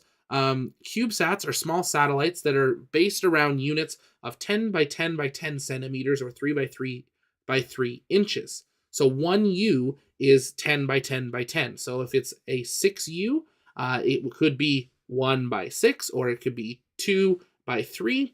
There's different variations of it, and that is how those can be, and each one is slightly different, but that's what is on board today's payload for it. We'll run through a little bit more about those payloads in just a little bit of time. Question coming in from Ollie. Excuse me here, guys. There we go. Cosmic Girl climbed really quick. Any idea how much it would weigh fully loaded with Launcher 1? That is a great question. Let me try to pull that up. I believe we have that in our notes. I mean, we know roughly how much a 747 weighs. So we would be able to roughly multiply that out. Give me a moment. I'll see if one of our team can find that. I'll work on trying to find that answer for that question there, Ollie. We do know that the Launcher 1 can carry up to 300 kilograms for a sun synchronous orbit mission for it, which is right with Launcher 1. It's right at the capacity of the spacecraft being able to carry a vehicle under the left wing of the plane. So it is right at the capacity limits of the vehicle. But a great question there. If you're just joining us, welcome here to the launch pad. We are counting down until the launch of Launcher 1 from Cosmic Girl over the Atlantic Ocean, counting down for this first historic flight from the UK. Cosmic Girl having lifted off about 23 minutes ago, continuing on its way to that dedicated drop zone. We are still targeting an estimated drop time of about 43 minutes from now. Catching up on your questions, you can keep sending those in the chat by tagging us at the Launchpad. Appreciate you sending those in. Really, really great question from Strato Buddy here. If the rocket is not released, can the plane bring it back and land with it? Absolutely. It is 100% able to turn around, fly back to the New Quay Cornwall Airport and land. They've done a number of test flights with Launcher 1 on board without the payloads and with just the plane itself. It is something they are able to do. We're going to quickly bring up their live feed here again. This is a live view of the GUI. Looking at the conditions of Launcher 1, and you can see still, of course, 100% fueled, as it is not using that fuel for flight. It is under flight of the Cosmic Girl. They are currently coming up to 28,000 feet, and they are traveling at 381 kilometers an hour. We are targeting a flight drop zone of 35 to 40,000 feet for today. So very quickly getting to today's target elevation and then moving towards today's target zone. But absolutely, if for some reason they were not able to go for a launch attempt and had to abort or scrub, Cosmic Girl could fly back with the rocket and payload on board. Thank you for sending that in, Strato, buddy. Really great question. Robert is asking, are you excited to see the UK re-enter the space age? I really am here. Bear with me one moment. There we go. Running multiple streams at once in the studio. CRS-26 has successfully undocked from the International Space Station. If you're following along on that stream, thank you so much for being with us over there, and we're glad to have you back here for today's historic launch out of the United Kingdom. But Robert asking, are you excited to see the UK enter it? Absolutely. We've seen more European astronauts being selected, so we're excited to see those new astronauts begin training, and we are excited just to see more countries enter in. And this is just the start. This is the first country Virgin Orbit has flown from after the United States, and I'm excited to see this lead to them flying from other countries. We know they already have deals in Brazil. There were talks with a few other countries as well. And that is a big part of Launcher 1's future with Virgin Orbit, is being able to help these other countries come online in future vehicles, or future launch sites, excuse me, as long as they can land and take off a 747 and they have a little bit of space that they can set up to prepare Launcher 1's rocket. They basically can do this at any major airport. They just need to be able to have a dedicated flight space. So yeah, absolutely. Super excited to see this coming online. I appreciate you sending that in. It's great to see you, Robert, in the chat as always. Thanks for being here. Again, if you guys have questions, you can keep sending those in the chat. We're answering them live as we continue counting down towards the drop time, now less than 40 minutes until when Launcher 1 is estimated to drop. This is a live view of Spaceport Cornwall, where the media and local public have gathered for today's mission. Really, they just got to watch a plane take off. So if you go to your local airport and your airport has 747s, watch one take off, and you got to see basically what they got to see here tonight. The launch is going to take place, of course, off over the ocean, but hopefully their weather conditions hold, and the weather in between them isn't too dense, and they may be able to see that streak of light across the sky. We are, of course, over on our Twitter. We do have our launch visibility map. This is hesitant and reliant on what your altitude and weather conditions are. But if you are anywhere in that shaded red area, there is a chance you could see tonight's flight in just over 38 minutes time. So get us on your phone, bundle up. It's a chilly one, it sounds like, in the Cornwall area, but if you're anywhere in that red and you're heading out, take us on your phone. We're going to bring you updates from Mission Control as we count down towards that dedicated drop time about 38 minutes from now. And keep an eye out. You may see Launcher 1 streaking through the sky here later this evening. Taking a look where Cosmic Girl currently is. Currently flying through some weather there. And I saw a question come in the chat here. I want to see if I can find it then. Someone asking about why there is no call sign on the vehicle. There was when it was on the ground. That is something that they do for dedicated missions, not even just specifically for space missions. This is for vehicles just to have them be a little bit more secretive of what their flight is to protect them.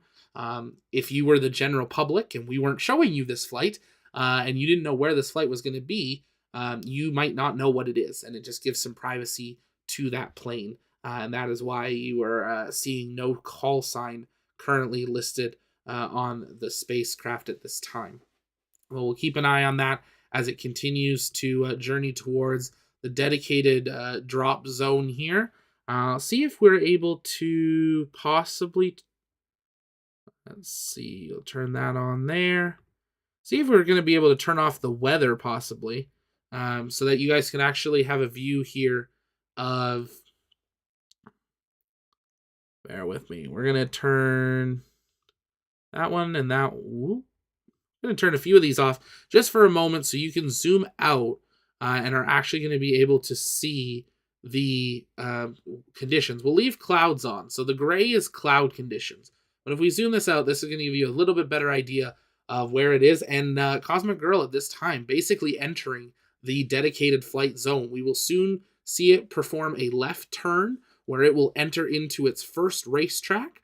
And it'll do at least one racetrack ahead of the actual launch of Launcher 1. So we're going to keep a close eye on that over the next little bit of time.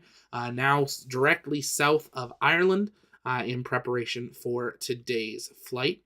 Again, if you keep sending in those questions, we'll be answering them live. And if you haven't yet, take a moment, engage that subscribe button so you never miss another live launch coverage, space briefing, space news update, or exclusive one-on-one interview. If you would like to help what you do, we don't say it often in streams, but if you like what we do and you'd like to help us be able to bring you even better coverage, have our rocket chasers bringing full 4, 5, 6K coverage from on-site, not only in the United States and the UK, but around the world, consider hitting that join button and becoming a TLP member. You get to go behind the scenes and see early video access, behind the scenes here in the studio, raw updates from in the field, and a lot more. It starts at just $1.99 and it really does help us out. So consider becoming a member or maybe gifting memberships to those watching here today. We know there's many new people.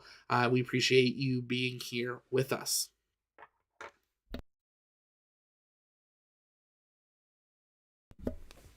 We've got a really interesting question coming in from Jason. Would you launch rockets from Virgin balloons from heights like Felix Baumgartner jumped from years ago? That is a really great question, actually, Jason. And there is a company working on that actually here in Canada. We are working on a story a little bit more about them, but they will be similar idea to Launcher 1. They will launch a weather balloon and they will have a rocket hung under it horizontally. And when they get to a point, they drop the rocket, ignite it, and it flies. It is possible. From the height that Felix jumps from, I don't know if we would see that. That is very high. That takes a great deal of helium for it. But I'm not saying no. And the reason is, and I'm super excited for this, and we're going to be, I'll be talking, of course, more about it over the years to come, but I'm super excited to be signed up to fly with an incredible company called Worldview, that I will be flying in a stratospheric balloon to 100,000 feet. So similar to Felix, not as high, but I am super excited to have signed up for this adventure, for this to happen. It's going to be still a few years down the road. They're in testing of their capsule, and of course I'll be taking you on that journey with me, and we'll be hopefully in a live stream from there. But it's about 2 hours up in that capsule, and then we're going to stay at 6 to 8 hours at altitude. And I can't wait to see the curvature of our Earth and just have that overview experience with them. So stay tuned more on that. That wasn't really an announcement that we've put it out before, but super excited about it. But it relates to your question of could it be done? Theoretically, yes. The balloons that they're going to be using for the capsules, theoretically, yes, you could build something that could hold a rocket and launch it from there. Does it financially make the most sense? Is there a customer need for it? We'll just have to wait and see. But absolutely, is that an idea that could possibly become a competitor to Launcher One? Absolutely. There would be a lot of research and development that would have to go into it. But weather balloons exist. Balloons that can fly for long periods of time exist. I think the biggest barrier you would have is the time for how long it takes for that rocket to float up. Launcher One is attached to Virgin orbit, so they can still monitor it and everything. They're attached, and they could abort all the way up to the moment of launch. With a balloon, you could do the same thing. You could still monitor it and abort before a launch, but you wouldn't be able to as quickly turn it around. You have to then try to descend it safely, and not have it slam into the ground, So there's a lot of other steps. If they decide not to fly here tonight for some reason, they just fly the plane back and land. So it's a little bit easier, but definitely something there. I see Chinmay asking, did you apply for Dear Moon? I did. I'm still incredible to be one of about 1 million people that applied for that opportunity of 8 seats. I know I got to, I believe it was round 2 for it. I know some people that got further along, and of course, we're super excited to see that Dear Moon crew, and we wish them all the best through their training, but we've still got a few years until they fly. That's not happening next year. So 2025, 26-ish. We got some time till Dear Moon, but super excited to see that coming on line there. But thanks, Jason, for sending that in. That's a really great question there. If you guys have questions, you can keep sending those in the chat. We're bringing them up as we count down now just over 30 minutes until the expected drop time of Launcher 1. We are keeping an eye on Spaceport Cornwall and the current weather conditions as Cosmic Girl continues to fly. We're waiting to see her perform a left turn into her official flight zone and beginning that first racetrack maneuver.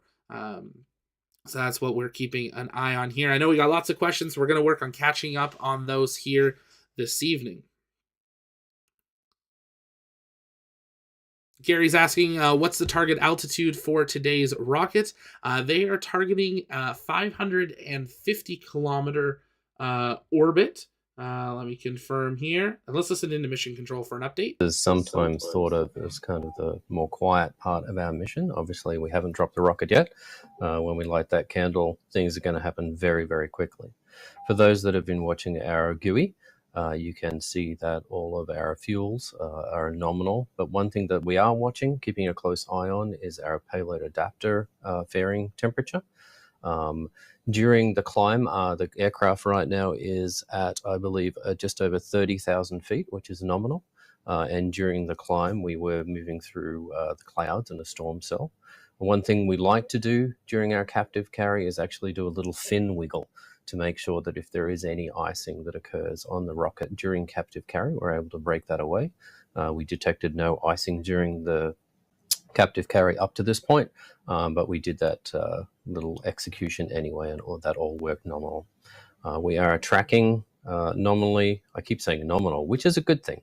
We are tracking nominally on our flight path out towards the racetrack right now. We'll be back in a moment.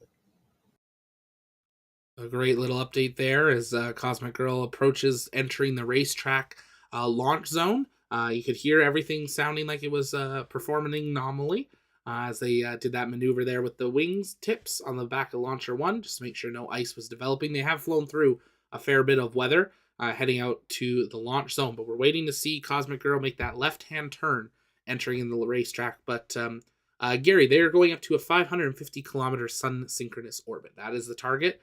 Drop is expected to occur between 35 and 40,000 feet today from Cosmic Girl. So we're getting close to that target elevation.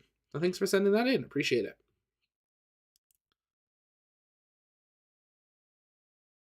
Catching up on your questions here. Raised Phoenix, you just fit your question in there perfectly. Is there any significant advantage to a launch from the UK in a spaceplane method opposed to a standard / faster vertical launch? The actual launch, if you narrow it down to when it drops from the plane and would launch from the ground, is actually probably about the same. It's about 8 to 10 minutes for Launcher 1 to get into orbit.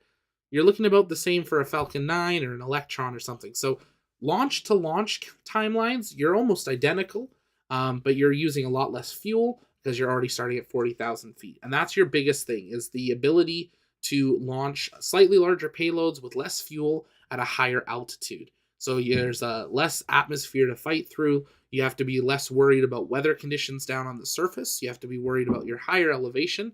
So a lot of time we see wind conditions at the ground level are too high for a rocket to launch, and that scrubs the launch. But with launching from something like Cosmic Girl, you're launching at 40,000 feet. A lot of the time the weather's fine up there. So that is, you're able to fly the plane out of maybe the bad weather like today we've seen with the weather conditions. I'll turn the weather back on here and see how we're currently looking. See if she's right on the edge of some rain in the area.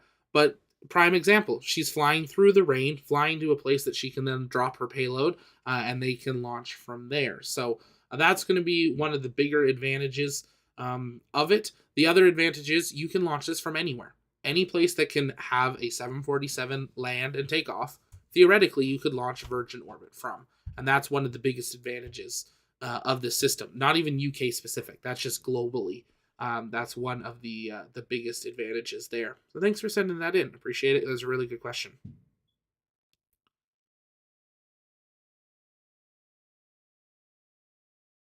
You guys are asking some really great questions. I know we're catching up on them here. We do want to listen in to mission control as they happen, but want to give just another reminder. If you do happen to be anywhere in the shaded red area on this map and are able to get to a slightly higher elevation, stay warm while doing it, and have clear skies, there is a chance that you could see today's flight be a little orange glow in the sky flying to the south. So definitely take a look at that. If you want to take a closer look at that map, you can find it over on our Twitter. I'll get one of our mods to drop that in the chat there for us. But we are keeping a close eye on Launcher 1 under Cosmic Girl, waiting for Cosmic Girl to enter into her actual first racetrack. She'll do at least one racetrack maneuver ahead of going for a drop attempt.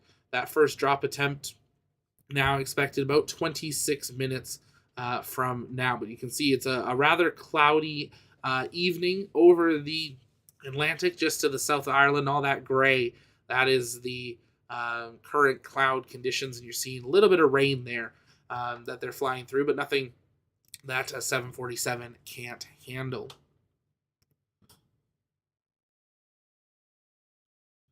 Catching up on some questions here, and we'll answer some of these following the launch as well. Important question. I keep saying racetrack. Ian asking, is there a purpose to the racetrack maneuver? Yeah, really great question. Kind of a key critical part of the Launcher 1 system. What they do is they go in a racetrack, and really the only part that is needed is they need to be pointing exactly where they need to drop the rocket, and the rocket continue at that exact point and trajectory for it to drop, rocket up, fly in front of the plane, and go up. So the reason they do the racetrack is a plane can't hover at a point. So they do a racetrack so the plane flies into that track, will fly where it would deploy, and you'll see this on the screen from Virgin Orbit when we get closer to actually performing that maneuver. The plane will fly it, it'll do a loop, it'll fly back around, it'll re-enter that path where it could deploy. If it wants to, it could go for a deployment, or it could go for another loop. That could be they could do extra loops based on weather. They could do extra loops based on something they're checking out on the rocket or the plane, or for an issue in the range. Maybe there's another plane or something in their region for some reason. That's what they use the racetrack for. It's mainly because they just need to be able to loop the plane around back to a specific point to actually be able to deploy their payload where they want it. But really great question. Thanks for sending that in, Ian. A really critical part of how today's mission will be successful.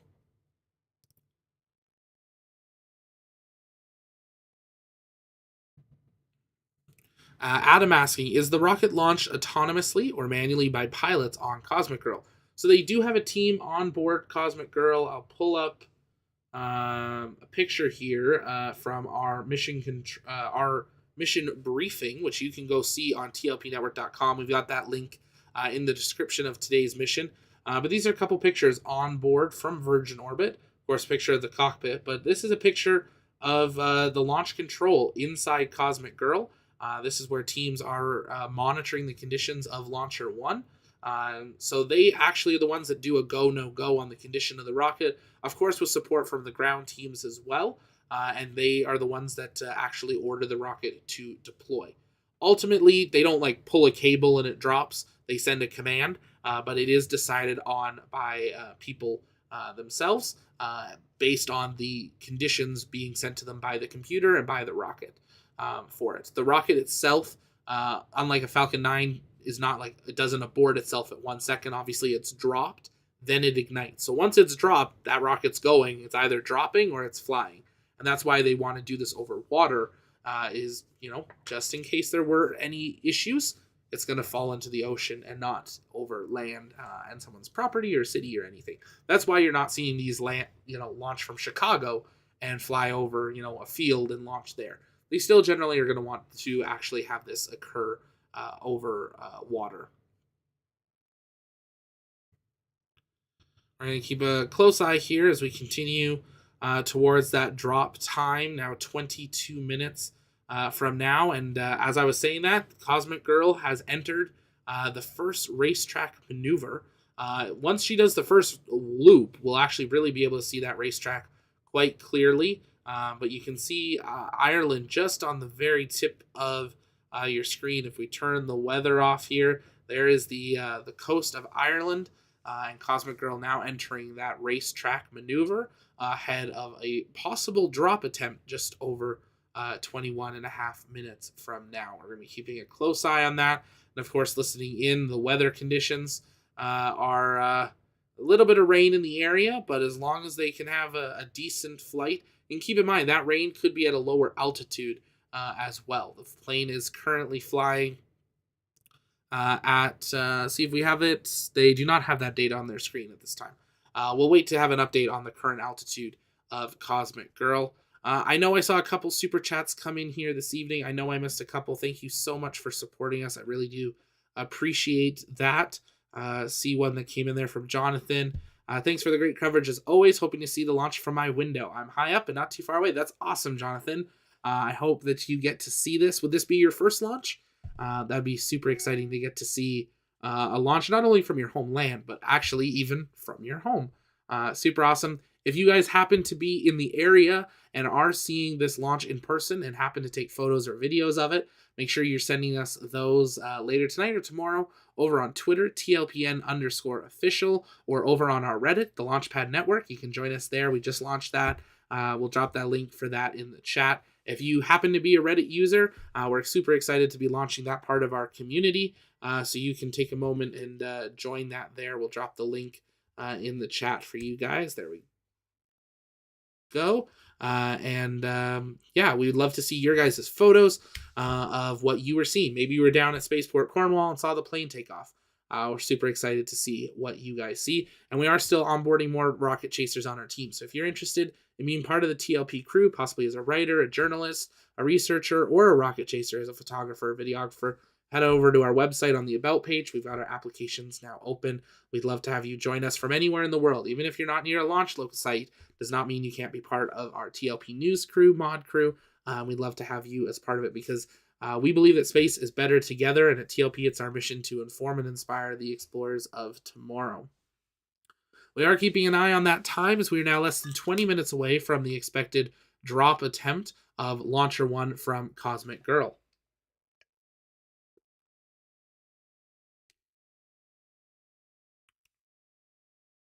I know I already said it, but I'm going to bring it on screen there. There you go, Jonathan. There's that super chat. Appreciate you sending that in. Thank you so much. Hope you have a really great view and are higher up there. Yeah, if you're in the region, definitely something to head on outside and see if you are able to see it.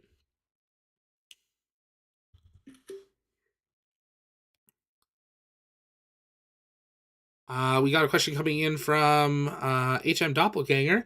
Is the launch director on the plane or on the ground? Ooh, that's a good question.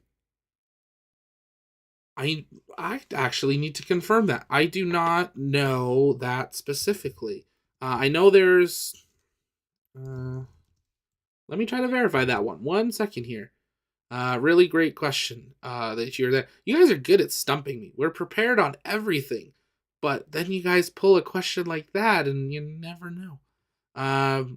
Our team will work on verifying that for you. So stand by on how that works. I would believe that they would be on board the launch. That would make the most sense to me, that they would be actually on the aircraft watching the live data of the vehicle.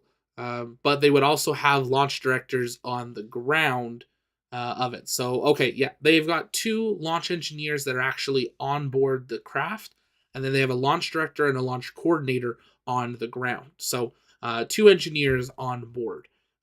Ultimately, the engineers are going to also have to give goes to the launch director. The launch director will be able to monitor other conditions that are separate from the plane and the rocket itself. But yeah, good question there. Learning something every day. With all these rocket companies, there's always stuff to learn. Stewart's asking, is Richard Branson on board? No, he is not. We didn't even see him actually at the press site, but we'll wait to see. There we go. We've got an updated tracking view from Virgin Orbit of the current location of Launcher 1. You can see it entering that racetrack maneuver. It's going to do at least one of these before it attempts a possible launch. There's another live look at that GUI system, looking at the current conditions, temperatures, and pressures. Cosmic Girl currently sitting at 30,225 feet, traveling 470 kilometers an hour. We have a great question coming in from Jeffrey here about the location of where you would be able to see today's flight. So I'm going to pull this up here briefly on the screen again, asking, is it 7 minutes after drop visual in Amsterdam, Netherlands? Let's take a look here. That's 1, 2, 3, 4, 5, 6, 7. I'll be honest, it's going to be hard to see in Amsterdam. If you're lucky, you might see it like a shooting star-ish, a very slow shooting star. But yes, theoretically, if weather conditions were good, you might be able to see it from ignition. Because you're very far north. The longer it's in flight, the harder it's going to be able to see. The time circle as if it was flying in that direction, how long it would take to get there. But yeah, if you're going to see it, you're going to see it basically at drop and ignition if you are in Amsterdam. We're working on updating these launch visibility maps, make them even more understandable. We're going to work on some that are dedicated to specific viewing conditions as well. So places like London or something for in the future. So appreciate that question there and sending that in. If you're going to see it, you are going to see it, Jeffrey, right at ignition. So get us on your phone and take us outside with you as we count down towards that drop attempt. You're going to want to be following along to make sure they're actually going for that drop attempt in about 15 minutes time, or if they're going to go for another loop of the racetrack. If you're just joining us, though, or you've been here with us, welcome. My name's Zach. I'm the founder and host here at the Launchpad. Here at TLP Network, it's our mission to inform and inspire the explorers of tomorrow, because we believe that space is better together, and you're joining us for our live launch coverage of the first ever historic flight out of the UK. Virgin Orbit's Cosmic Girl plane, a modified 747-400 spacecraft, took off 51 minutes ago from Newquay, Cornwall Airport in the United Kingdom. It's been flying out to its dedicated launch zone, and it is currently in and is performing what we call the racetrack maneuver. You can see it's done that first 180-degree loop and is preparing to re-enter that fly up, and it'll enter in the north part, come back down in the racetrack for possibly a launch attempt, but we may see them go for another loop as well. You can see the weather conditions looking actually quite well in the area, and we are listening into mission control as we count towards today's mission as well. Let's listen into mission control. So I had mentioned earlier we're watching that payload adaptive temperature, but that is still doing totally fine for this phase of the flight. For those folks that have been watching our 3D map, which we'll bring up now, you'll notice that we did fly just south of the county of Cork in Ireland. We've taken our left-hand turn, and now we're in our racetrack that I had mentioned earlier. So we'll be moving into our coal pass in just a moment. We are still on track for our previously advertised drop time. So yeah, stay with us.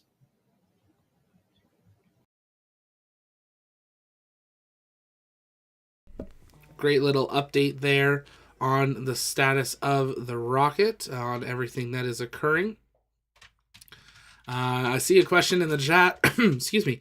Paul, is the TLP Android app close to launch? My response will be Jay. Jay is one of our amazing team that is making those apps possible. We're working on it. There's a few bugs working on the Android app that weren't in the iOS app. So we are working to have that. If you have iOS, search the Launchpad. You can get the Launchpad app with our launch calendar. We've got a bunch of new features that we've got planned for this year. But if you're on Android, we apologize. Bear with us. Use the website for now. But it is coming, and I promise it will be worth the wait once it comes. Have a super chat coming in from Dare. Thank you so much for sending that in, supporting what we do. What is the maximum payload they can carry on Launcher 1? Really great question. They can carry 500 kilograms for a low Earth orbit mission, or 300 kilograms for a sun synchronous orbit, and that's what we're seeing here today, is a maximum of a 300 kilogram payload. So thank you so much for sending that in. We appreciate that support.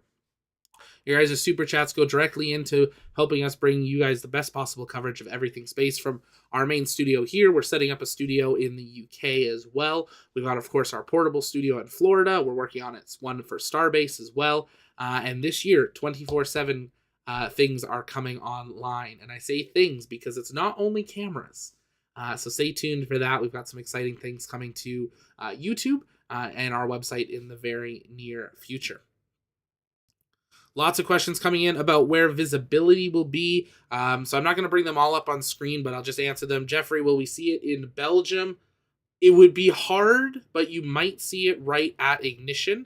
But it would be, if conditions are right, possible. J.R. Darford asking, could you see it from London? A better chance that you could see it from London if your conditions are good. The thing you're going to be fighting in London is possibly light pollution. As well as the weather in between you. But it is theoretically possible if you're at a high enough elevation and have clear enough conditions between you. It's not just your conditions at you. If there's rain between you and where the launch is, that's going to block your view as well. So appreciate that. Tom, is the rocket in business class, first class, or economy class? It's in none of those. They strapped it under the wing. It gets no service. It's strapped out in the cold.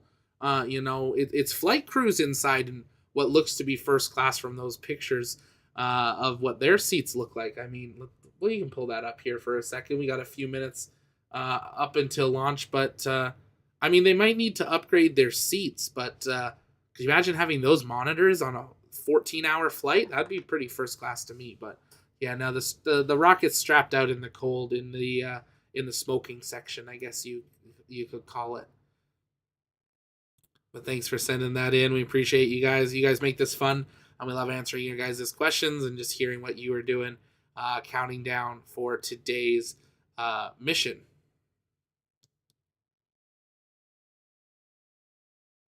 We've got Sarah. They're showing a video there of Spaceport Cornwall, so we're gonna patch in. You can see Launcher 1 performing that racetrack maneuver. I'm going to zoom in here just a little bit on the plane, excuse me. But we want to keep that racetrack visible. There we go. As it continues looping back around, it'll slowly do that 180 turn here in just a brief moment. Let me transition that so you can see that. Sarah, do you do this alone or with other announcers? I just found the page today and subscribe. Well, thank you so much for checking us out and subscribing. We're glad to see you here, and we'll hopefully see you in the future. A lot of things. We actually have a really awesome team of hosts and writers and researchers and our rocket chasers and mods. And of course, that team is growing. We'd love to have some of you join it. Right now, I host all of our streams solo, but this year we are excited to be having a couple people join me as well for live launch coverage for our live news show.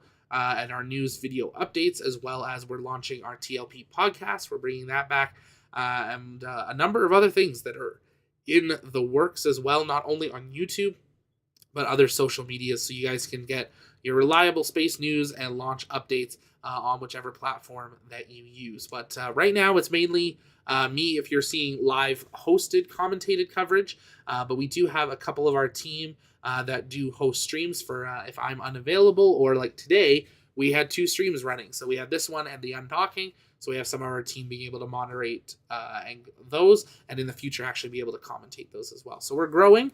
We only started 2 years ago in a week. So we've had an incredible journey, and we're excited for 2023, a year of many firsts, not only for Launcher 1 and Virgin Orbit, but for us as we continue to expand, as the space industry expands. It is getting so busy.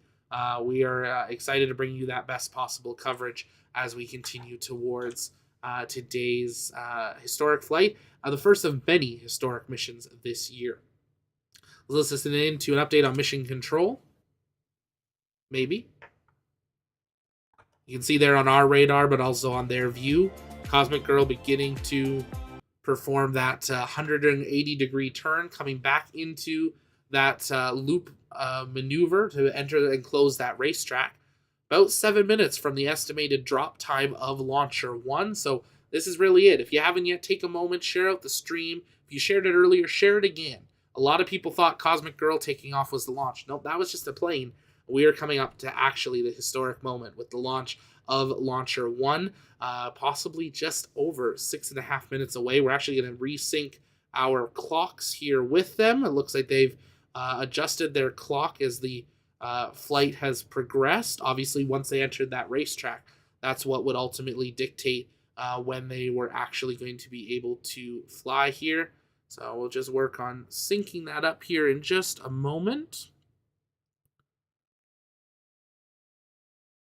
Bear with me as I edit this, or we're still working on some of our automated systems. Let's listen in to Mission Control. The moment we've all been waiting for is about to come. But before that, we want to talk a little bit about the mission name, Start Me Up, which is named after the iconic British rock band's record, Start Me Up, that was released by Virgin Records in 1981.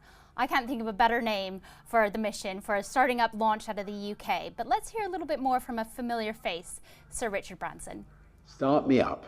I can't think of a more perfect name for Virgin Orbit's first launch from Spaceport, Cornwall, than the UK's first launch and the start of an important and exciting new capability. I first heard the Rolling Stones when I was at school, and their songs have been in my head ever since. As a nervous teenager, armed with a tape recorder bigger than me, I interviewed Mick Jagger for Student magazine. And years later, we tried to sign the band, and years after that, we finally managed to bring the Stones to Virgin Records, and they helped make us the biggest independent record label in the world. I remember hearing Keith Richards kick off Start Me Up when we promoted the Stones comeback tour in 2012. A decade on, they're still going strong, and I've loved spending time with them over the years, even if Ronnie Wood beats me at poker and pool. One of the most wonderful parts of Virgin Orbit's missions has been the opportunity to bring the Virgin family together, not least by honouring a Virgin Records artist with each launch. And this should be the most thrilling one yet. Congratulations and good luck to all involved in this launch in Cornwall, the UK and worldwide. Like the song says, once we start it up, we will never stop.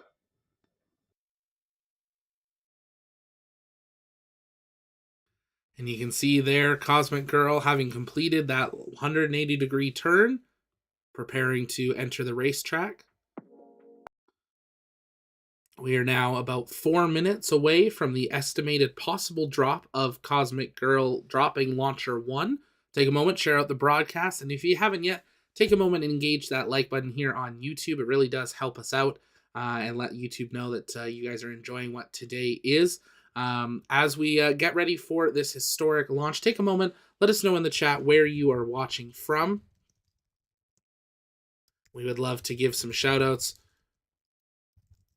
where everyone is from. A great message there from Richard Branson. I'm sure he's probably on site at Cornwall, if not possibly over in the United States at their main thing. I'm kind of surprised we didn't see a live video from him for this, but this should be normal for Virgin Orbit. This is what they want their future to be, where we see them launching from many different sites around the world, and that is what we are keeping an eye on here today. Their first ever mission, not from the Mojave Air and Spaceport in California, bringing a not only new international port online for Virgin Orbit, but the inaugural flight out of Spaceport Cornwall and the first ever flight out of the United Kingdom. They referenced they had one back in the 80s, 70s before. That occurred out of actually Australia. It was a UK rocket, UK payload, UK launch, but it launched from Australia.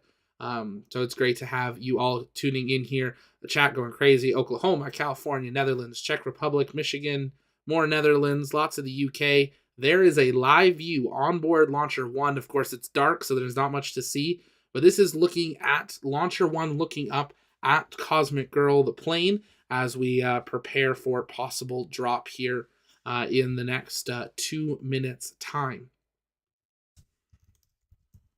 We're going to listen in to Mission Control as we get updates here as we enter this final count. Keeping an eye on it. They're playing some music, so they're not talking. Once they start talking, that's when we will put some of their audio patched in. Great to have so many of you here with us. We are going to continue answering your questions, so you can send those in the chat by taking us at the launch pad, but we're going to pause on answering those for the next few minutes as we keep an eye on Launcher 1 and possibly the first launch from the United Kingdom and Northwestern Europe in history. A very exciting time now, about 90 seconds away. We're going to remove that drop time clock on our screen once we hit that 0, because what's basically going to happen is they're going to hit what's called drop ready.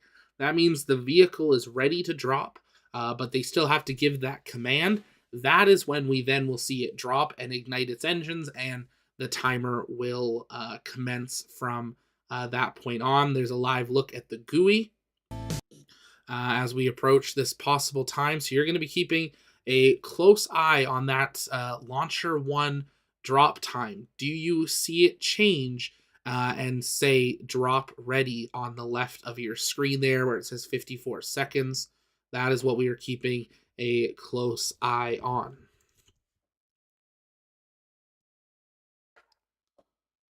Coming down now, we're going to adjust our clocks there.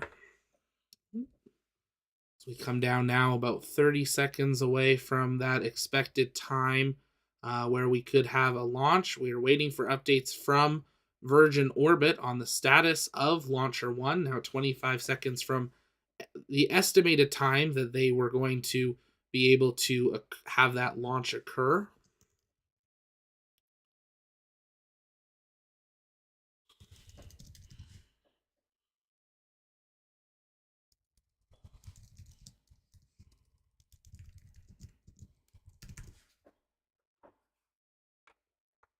Again, there we go, 0. Time since takeoff, we are drop ready. They're still playing music, so we are waiting to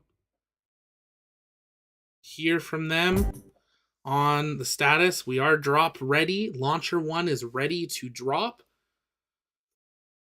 While we wait for updates, let's see a go Launcher 1 in the chat. We normally do a go, no go poll, so we can do that in the chat there. Launcher 1 officially queued as drop ready. We are waiting for count, drop time. Okay, we have drop plus. That means it has likely dropped. We have engine burning. Launcher 1 has dropped. We have liftoff. Assuming based on this data, we have no audio telemetry or anything. Let's listen in. Welcome back. Just a quick update from the MCC. As you can see on the screen right now, we have made it through our cold pass, and we're now working through the hot pass. The counter on the left-hand side is a little bit of a misnomer because it's really drop ready time. And I also did want to mention, you probably saw a quick camera feed that we had where the screen looked black. That's actually nominal because that was a live camera feed from the camera that's actually on the rocket underneath the payload fairing.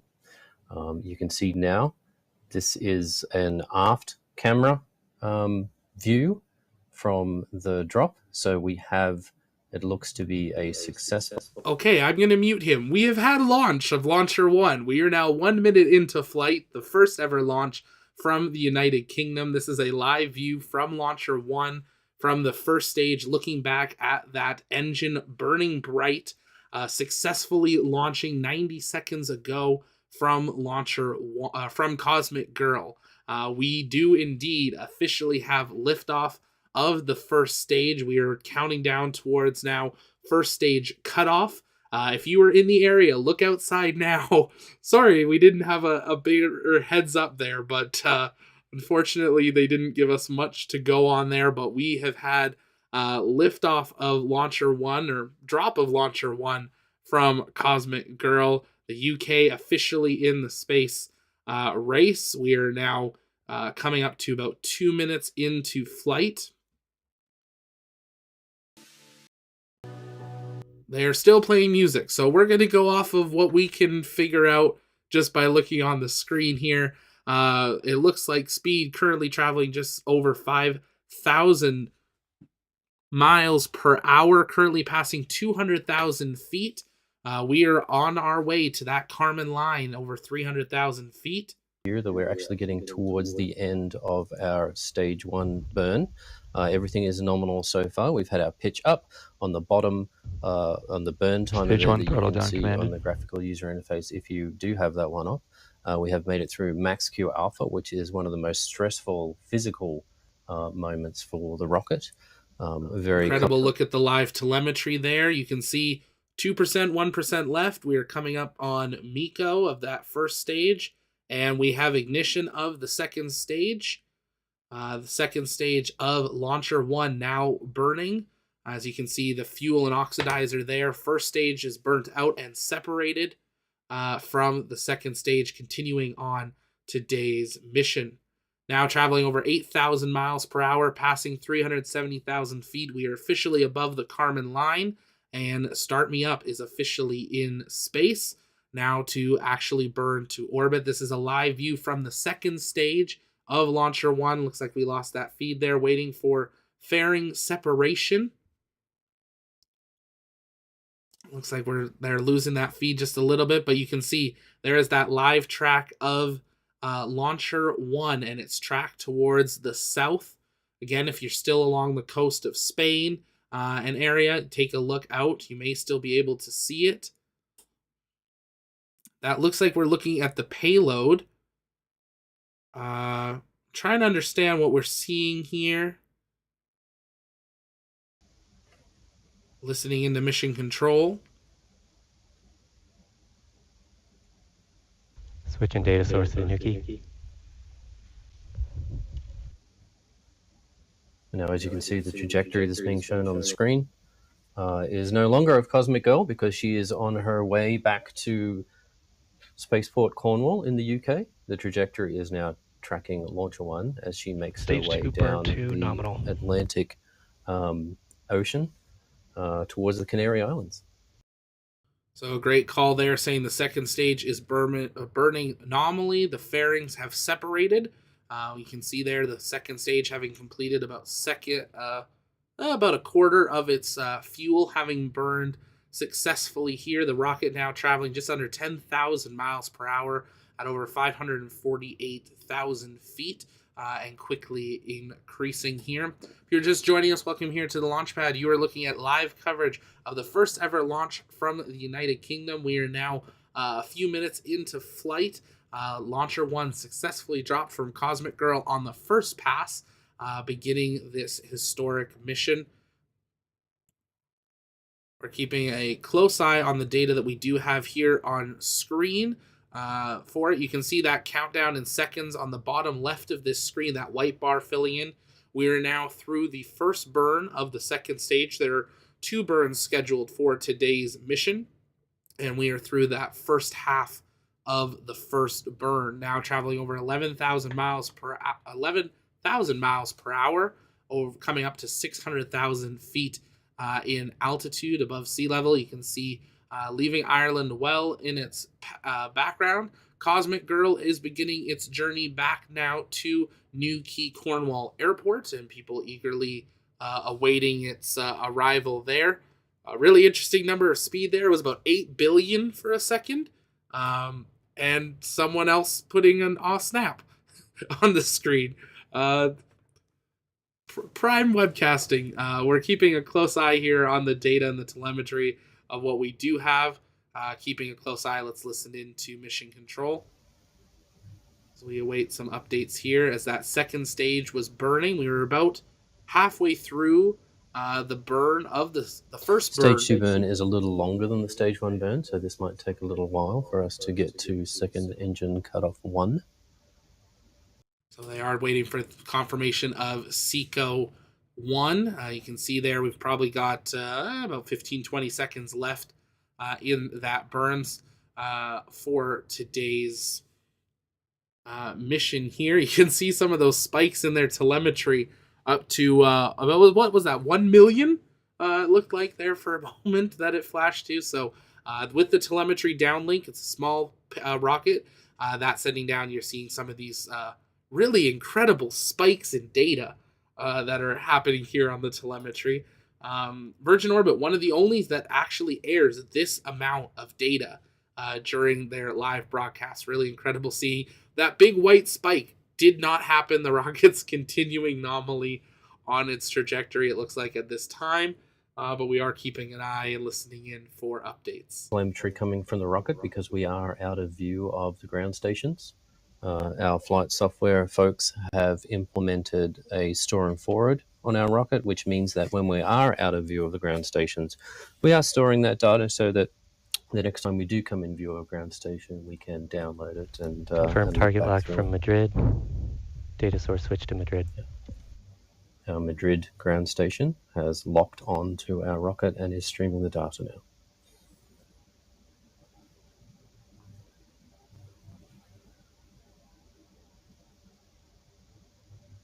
Should have some more consistent telemetry now that Madrid has picked up Launcher 1. Now about 6 minutes or so from into flight. Maspalomas, switching telemetry source to Maspalomas. And we should be at second engine cutoff. Newton 4 shutdown initiated. We do have a second burn of the second stage prior to payload deployment. I would call out the altitude, but I'm not trusting the telemetry that we have just yet. So we'll wait for a confirmation from mission control. You just heard the call for Newton 4 shutdown. Newton 4 is our stage 2 engine. So that is the completion of the first burn of our second stage.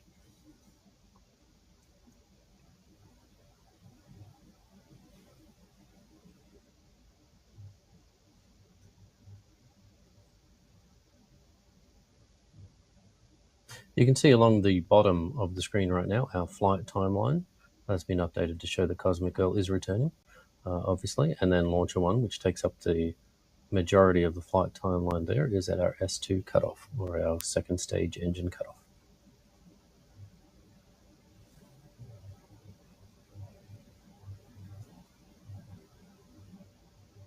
And just like he was talking about there, we'll bring this up on our screen here for the telemetry.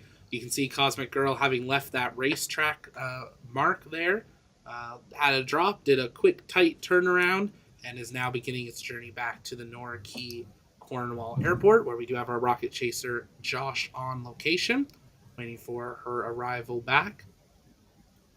We're now in so now's probably a good burns. time to talk a little bit about our rocket profile. Like I said, once we get to drop, a lot of stuff happens very, very quickly. What you might have seen is initially after the drop, around about 5 seconds or so after the drop, because we need to make sure that our aircraft is safe and out of the way, we fire what we call our propellant settling thrusters, or our PSTs, and they're solid rocket boosters that are on the back of Launcher 1, and they give the rocket a little push forward to settle our propellants for stage 1. And then we have that main engine start, or MES, for S1. And then you saw over, I think it was about 3 minutes or so, our stage 1 burn, which, as I had said before, does most of the heavy lifting. and our main engine cutoff. Separated from stage 2, and stage 2 has to do the work for the rest of the journey. We start our second stage engine, which is the burn that just happened. And during that burn, we separate our fairings. And what that does, it opens up the pointy end of the rocket, essentially, through ordnance firing. That opens up that section and exposes the payloads. We continue to fly under power on our second stage during that first burn, and then we'll have that cut off. And you can see the graphic on the screen right now. We again get to the coast, which is the phase that we're in right now. And we do a maneuver. We execute a maneuver called the barbecue roll. So essentially we are rifling through the atmosphere. And what this does is it avoids one side of the stage from getting too hot and the other from getting too cold. Our rocket is covered in a spray-on foam insulator, but this is a very standard maneuver procedure that most rocket companies execute. Once we've finished our coast, we will do a second engine start, so SES2. So we restart our second stage engine to lift us a little more, and then we'll cut off that engine, and after that will be our payload separation. And that's when we can start popping champagne corks and dancing. After payload separation, we do have a couple of extra things that we want to do here during this mission, and we will do a maneuver called the CCAM, or the Contamination and Collision Avoidance Maneuver, and then we will actually fire our second stage for a third time, so you'll hear calls for SES, or Second Engine Start 3, and then SECO, or Second Engine Cutoff 3. Once that's complete, we go into a phase that we call safing, and then the mission is complete. And if you're just joining us, welcome here to the launch pad. We are now 1 hour, 19 minutes, 40 seconds since the liftoff of Cosmic Girl, and probably about 10, 12 minutes or so into flight of Launcher 1. We have had a great first stage launch. Second stage has cut off, and we are now in a coast phase awaiting that second burn to occur. Waiting for updates on when that will occur. We're going to take some time to answer your questions, though, in this lull. So if you guys have questions, you can send those in the chat by tagging us at the launch pad. We are waiting for updates on today's rocket and how everything is progressing at this time. So bear with us as we await for these updates. I'll bring it back on screen here for a moment. You can see Cosmic Girl beginning her journey back to the Newquay Cornwall Airport as everything continues on for today's flight. There's a live view of Spaceport Cornwall where people are on site. Looks like there's some food trucks. We heard from our team on site that they had the song Start Me Up playing pretty loudly, I guess, at launch, and some other music of the liftoff of the plane, and lots of excitement with the actual launch now having occurred. Appreciate the folks that came out to Cornwall this evening to watch our launch. So we are keeping a close eye on some updates here on the status of Launcher 1 as we continue through today's coverage. If you haven't yet, take a moment, engage that like button so you never miss another live launch coverage, space briefing, or space news update. We cover everyone from the big guys to the little guys, as well as engine testing and more. And we're glad to have you all with us here this evening. Again, if you have questions, you can send us those in the chat by taking us at the launch pad. And we will be answering those live. They're taking a little bit of a commentary break here, it looks like. So we're going to keep our feet up. We're going to keep an eye on Cosmic Girl as she begins her journey home while we await updates on the status of Launcher 1 as well. But you can see basically replicating her path, heading back to the Newquay Cornwall Airport. We're going to answer your questions, so keep sending those in. We do want to mention, of course, this is not the only launch of today. We do have 2 launches coming up later tonight, and we hope that you will join us live for those. We have the launch of Starlink 2-4, as well as the launch of OneWeb 16 launching on a Falcon 9. We'll drop the link for that launch in the chat here in a moment. 2 launches, 2 Falcon 9s, 35 minutes apart, on each coast of the United States. One is launching from California, one is launching from Florida. So we hope that you will join us for that later this evening. We are counting down for that. We'll be going live in about 4 hours time for that one stream, 2 launches, 2 coasts, 2 rockets, 2 payloads, 35 minutes in between.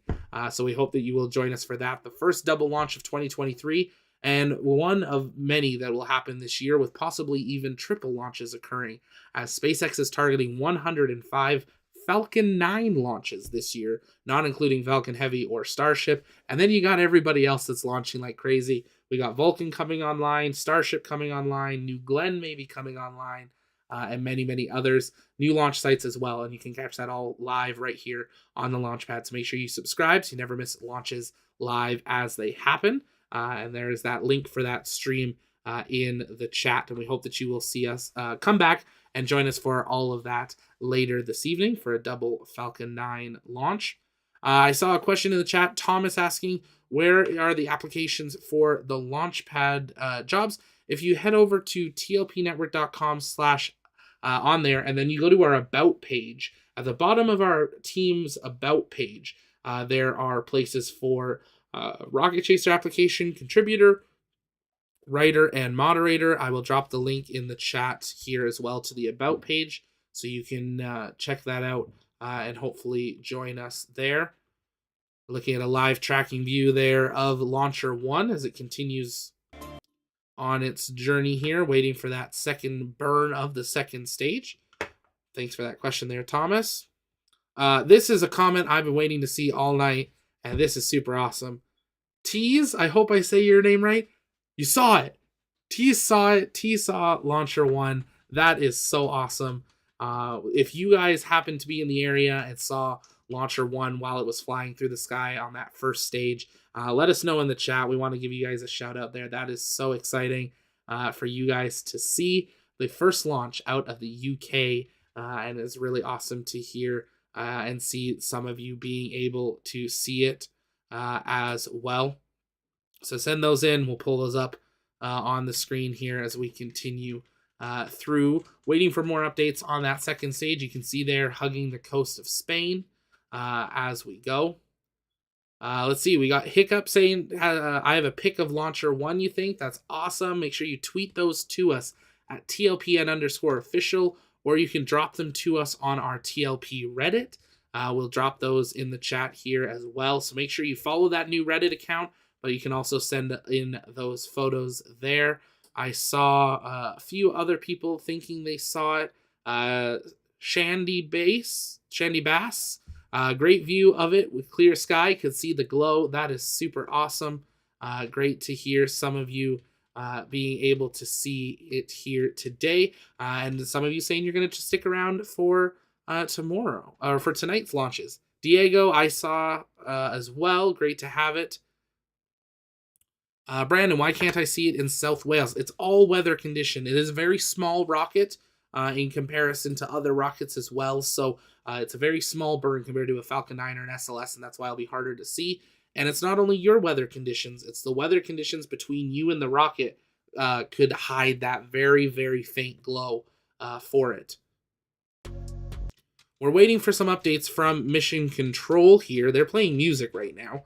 And that rocket telemetry, as you can see, is not updating. But they have a map that they're showing. So, I'll be honest, I am in as much of an unknown as all of you. We do not know. I mean, I can tell you where it is based on that map. I do not know elevation, and I do not know speed of Launcher 1. So I'm not saying anything's wrong, but we're not seeing any live telemetry, and we're not hearing any updates from Mission Control. So, but we are seeing that map continue, and that white streak is continuing. It is in a coast phase. It is not burning its second engine right now.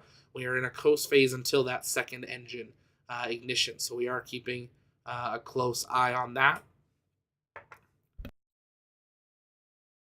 So bear with us as we do our best with the information that we have.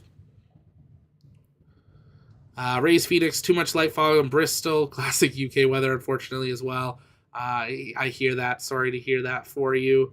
Lundy, you saw it in southeast of Ireland. Surprisingly, that is super awesome.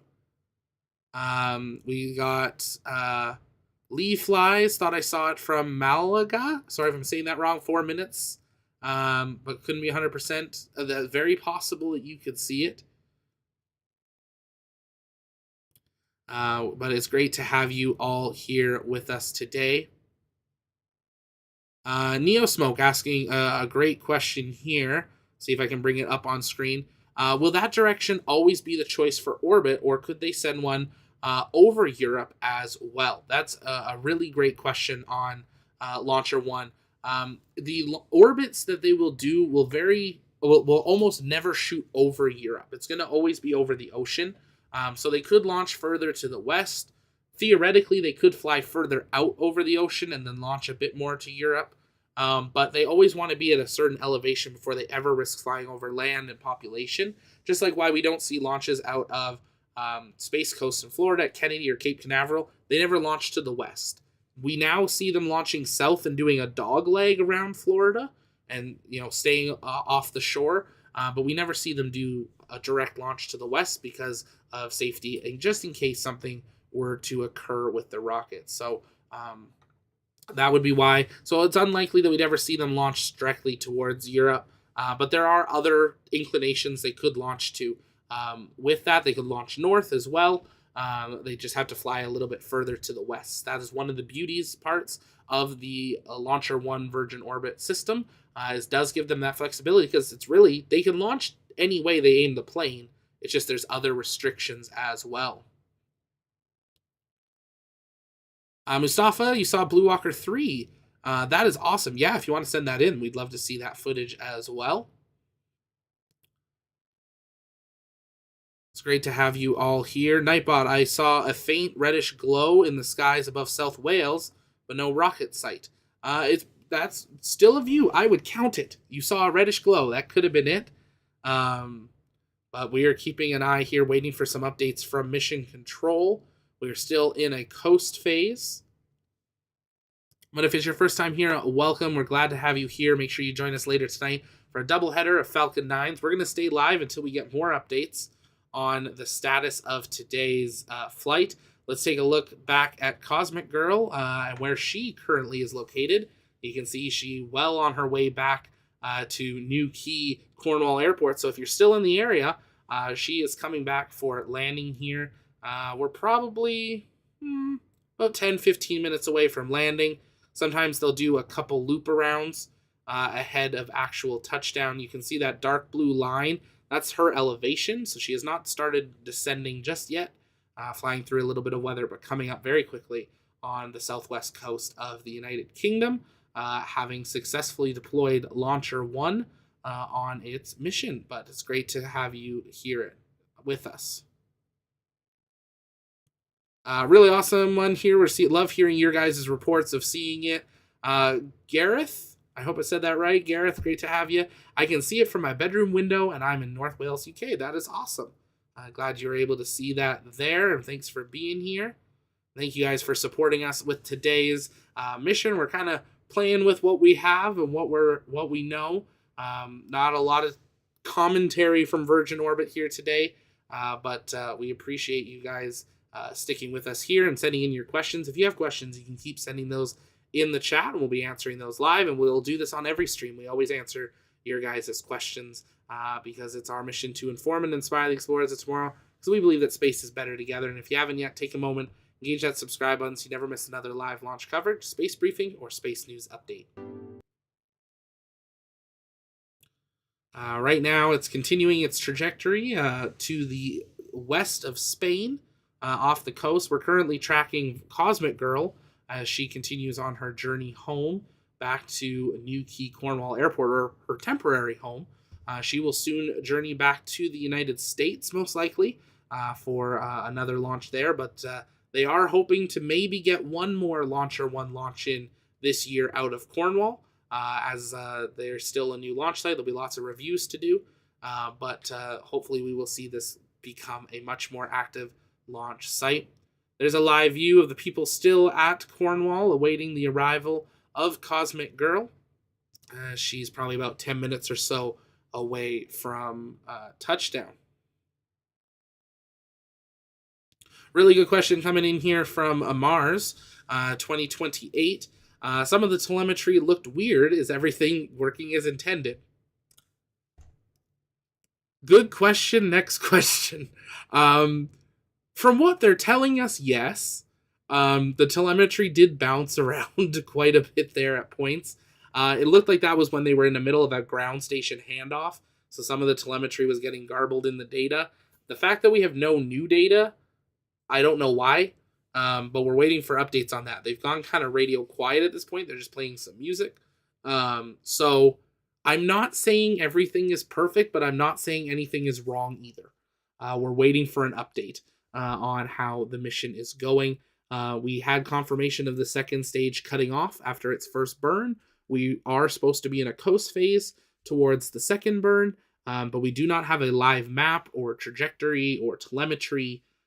We don't know the speed of the rocket, so unfortunately, I know as much as you, this is a map they keep showing us, showing that white line stretching past the west side of Spain. If you happen to be in Spain, head on outside, you might be able to see a white dot. It is not burning right now, so you're not going to see any orange glow or anything, but you might see a white dot almost like a satellite would be, possibly, if you have the right weather and lighting conditions. But good question there, Mars, asking what's the current status there. They show us this profile trajectory quite a bit here over the last few minutes, and we're keeping an eye on that. The second stage burn is 30, I'm just doing some math, 3,200 seconds into flight, which if we do that division, that's 53 minutes into the mission. And we are currently, well, let's check and see where we're at right now. We are about 30 minutes into mission.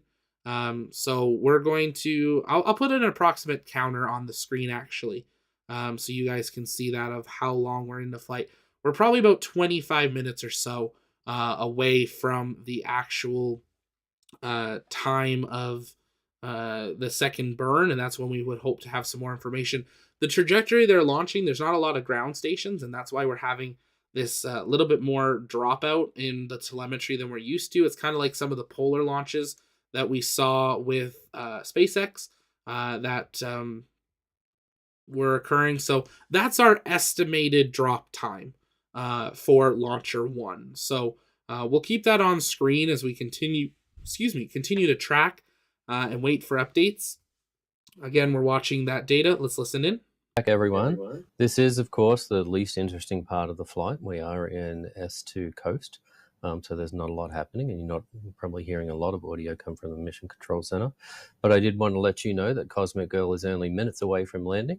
That is our primary mission, is safety here at Virgin Orbit, and we want to ensure that our flight crew and all the folks on the ground are ultimately safe at all phases of our mission. So yeah, just a quick update here from the MCC. We'll be back with more in a moment.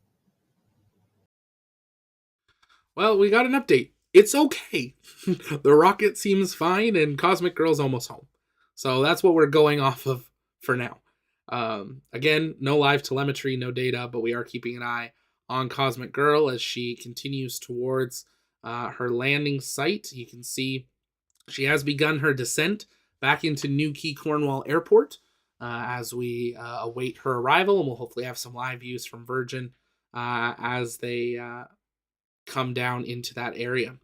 But again, you can keep sending in your questions. We're going to work on answering those live as we continue through the coast phase here. We still got about 24 minutes approximately until that second burn, and then we will be on our way towards the deployment of the payloads. I'm just working on confirming the actual payload deployment time here, so bear with me just a very brief moment as we work to get that time on when we're expecting payload deployment, just so we have a good idea for you guys on when we will be looking for that, so you have an idea on what to look for. Payload deploy, bear with me, is very shortly after that burn. So it'll be a quick burn and then a payload deployment. So we're about 25 minutes away. I think, like Nightbot said, no news isn't good news in rocketry, but it's also not bad news. It can just mean that they don't have a data downlink from the second stage.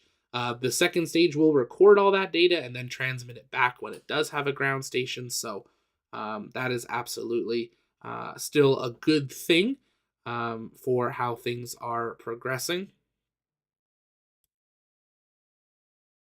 But it's great to have you all here with us. You can keep sending in those chat, and we will answer those live. A question here from Jester. I'm really excited about this one. Are you hyped for launches happening from Nova Scotia, hopefully in the next year or two? I'm so excited. So for those of you that don't know, Nova Scotia is in Canada. It's on the East Coast. It's kind of like our Cornwall kind of idea, or our Shetland Islands. But Canada has approved our first orbital launch facility, similar to the idea of what's being built up in the Shetland Islands. And it'll be for small launch vehicles, for suborbital and possibly orbital missions. We will, of course, be on site for the inaugural launch of there. We're working on hopefully getting out there and partnering with their team. If you happen to work there, give us a call. But I'm super excited to see the UK online, Canada coming online, and so many more countries getting into this new era of space exploration. So that's awesome, Jester. I'm assuming you're in Canada, that you're aware of that. It is not well followed. That is happening. We are working on trying to make that a little bit better so more people know that that's happening, because super exciting. They do not have their own launch vehicles. They will be using other companies' launch vehicles, similar to Launcher 1 coming to Cornwall. So it'll be like a shared launch facility, but it looks really nice. So we hope to be able to bring you guys a tour of that facility once it comes into construction or online. So stay tuned for that, hopefully. Thanks for sending that in. Catching up on your guys' chats here. Paul, can't wait to be able to see launches from here in Nova Scotia, D1 Canada. Yeah, it's awesome to see some people from Canada. Let us know in the chat what country you're from. I would love to see it. How many Canadians are here in the house? It's great to see you. For those that don't know, the Launchpad Network is a Canadian organization that does work with our teams globally. So I'm at our headquarters here in Edmonton, Canada, but we do have our team and a studio in the UK. We have a studio in Florida, our mobile studio in Florida, and our mobile studio for Starbase that will be coming online near future as well. And then we'll be taking those mobile studios on the road to visit places like Cornwall, the Shetland Islands, maybe India, and we'll see where else we can bring you live coverage from on the ground. But of course, we'll bring everything to you. So we appreciate your guys' support. Lots of UK in the house, which is super awesome. Again, if you're interested in possibly becoming part of the TLP crew, we are looking for more people to join our team as writers and journalists for the Launchpad News. That is how some of our team were on site today for today's launch, as writers and journalists.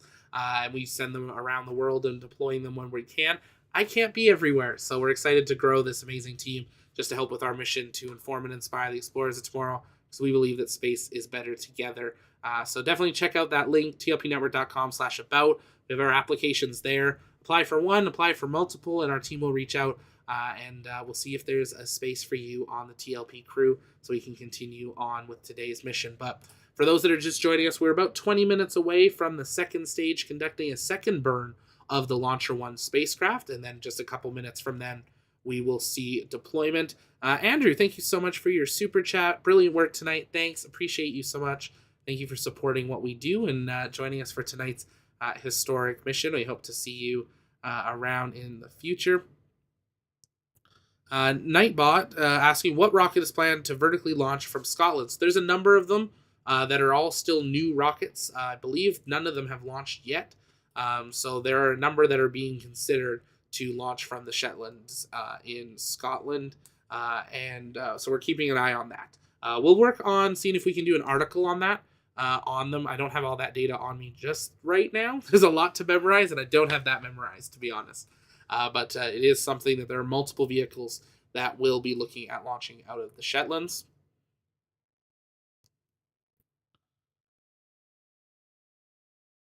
Neosmoke, might have missed your answer, was looking up outside. Will trajectory always be? Yes, you did miss it, but that's okay. I can answer it again. I'm glad you were up outside looking. That's important. No, it will not always be this trajectory, but it will never be straight over Europe. It'll always be over the ocean to some level. just because of safety in case something were to happen with the rocket, that they will always they'll want to be able to have it, if for some reason it didn't ignite or something, that it will drop down into the ocean. So they have that as a safety parameter. You don't want it to, launch over London and drop in Paris. It wouldn't be good.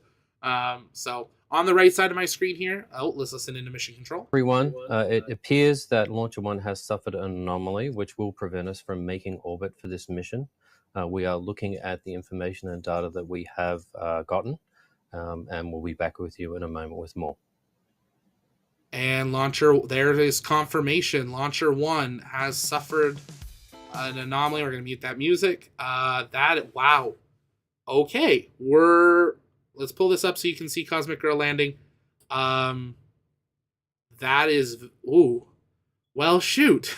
Not a successful mission, unfortunately. We're going to get this on your screen here. If you're just joining us, welcome here to the launch pad. We are just updating here.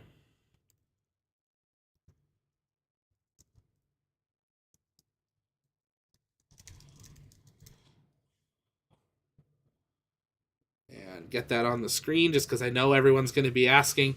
Launcher 1 has officially had an anomaly in flight. We were all skirting around thinking that's what had happened, but confirmation from the MCC that the first ever mission from the United Kingdom has unfortunately ended in failure. We are going to be waiting for an update. I have to say right off the bat to Virgin, thank you for not ending the stream. They did not say that and hit end. We'll see if they do soon. But unfortunately, we have had an anomaly of, it sounds like the second stage of Launcher 1. Ultimately meaning that the payloads most likely will have been lost if they were not able to have obviously gone to deployment. But I have to say right off the bat, they've handled it well. They haven't said anything until they've had confirmations, but very unfortunate news that Launcher 1 has suffered an anomaly in flight. We are awaiting more updates from Virgin Orbit, but as we said, a great first attempt. You're right there, Stellar. Great first attempt. It is not... Virgin Orbit has only ever launched 6 of these. So the fact that they are still very new is something that does occur, unfortunately, and they will obviously launch an investigation onto what has occurred and why they had an issue here. I will say right off the bat, and I don't have this from Virgin, this anomaly was not because of Cornwall or because of the UK's launch. This would have been an anomaly with the rocket. If this rocket had launched just the same in California and everything was the same as what had happened today and it was going to fail, the rocket would fail. This was not specifically, this wasn't Cornwall or the UK or anything. And that's super important to know that this would have happened anywhere this would have launched. We do not have confirmation on what the failure is. We're waiting for updates on the status of what has happened with Launcher 1, but unfortunately, an anomaly has been confirmed by the MCC. 1 hour, 46 minutes after takeoff, you can see Cosmic Girl just getting ready to land. It seems like everything had gone nominally through flight to the launch site and deployment, but then we all saw that telemetry jumping around, and unfortunately, that seems like that may have been actually more than what we thought it was. That is why the live telemetry that we had on screen seemed off. So unfortunately, not the news we were wanting to hear from the MCC during this coast phase. If you're just joining us, an anomaly has occurred during the first flight out of the United Kingdom. We're going to bring this up on screen. Here is Cosmic Girl arriving back 1 hour, 47 minutes after takeoff, back to the New Quay Cornwall Airport.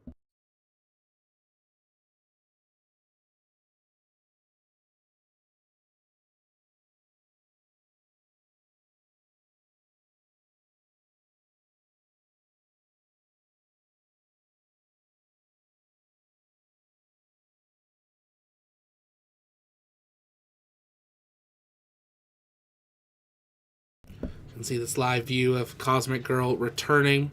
You guys can send in questions in the chat. We'll work on still answering those to the best of our ability over the next little bit of time while we still wait for an update from Virgin Orbit at this time. Obviously, I don't know much more than you guys at this point, but if we had an anomaly of the second stage, unfortunately, that does mean the 7 payloads of CubeSats would be lost. They would fall back into the ocean, and this is exactly what we were saying, answering a couple people's questions on why don't you launch over land. Could you launch over Europe? Will it always be this trajectory? This is exactly why. We've had 6 good launches of Launcher, or 5 good launches of Launcher 1, and unfortunately an anomaly has occurred this evening. Ultimately would mean the payload is lost, but it means that second stage is going to come down somewhere. It's not going into orbit, which means that you would not want to have launched that over Europe, as it would come down obviously uncontrolled. Here's a live view of Cosmic Girl returning back down to the New Quay Cornwall Airport. See a couple people asking, what does the word anomaly mean? Really great question. You'll hear anomaly, nominal, off nominal. This would be an off nominal situation, which means failure. Ultimately, it means there has been a failure in flight. An anomaly is something is wrong. There's a kink in the cable. There's been an anomaly in what would be a perfect line. So if you were drawing a straight line and you put a little bump, that little bump's an anomaly. And that, unfortunately, is what has occurred here today with something on the second stage, it seems. That is why this telemetry is not updated. It's definitely not at 244,000 feet if it was performing well, because that is not above the Kármán line. The Kármán line's over 300,000 feet. So unfortunately, those satellites will have been lost, but we're looking at a view of Cosmic Girl coming down at Cornwall Airport after completing her first successful mission. Cosmic Girl flew and deployed Launcher 1. Her mission was complete and was successful. The failure was with the Launcher 1 rocket.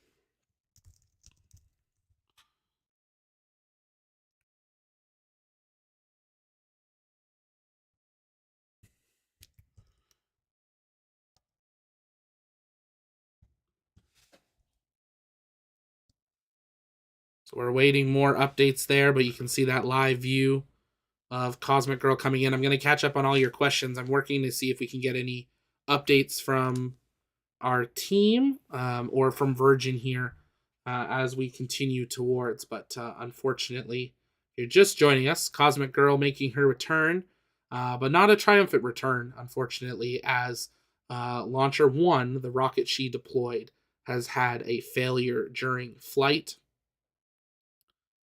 Aerospace, unbiased, is it a possibility that this was caused by a failed second stage burn? Based on what we saw, I would say yes. The first stage looks stable, but I would say yes. And there we go. We have touchdown of Cosmic Girl back at New Quay, Cornwall Airport after her mission. 1 hour, 51 minutes since takeoff. Cornwall. She did a magnificent job today and was fully successful in her portion of the mission. As I had said earlier, Virgin Orbit's #1 priority is the safety of our flight crew and the folks on the ground as well. So we can see that she has come home safely.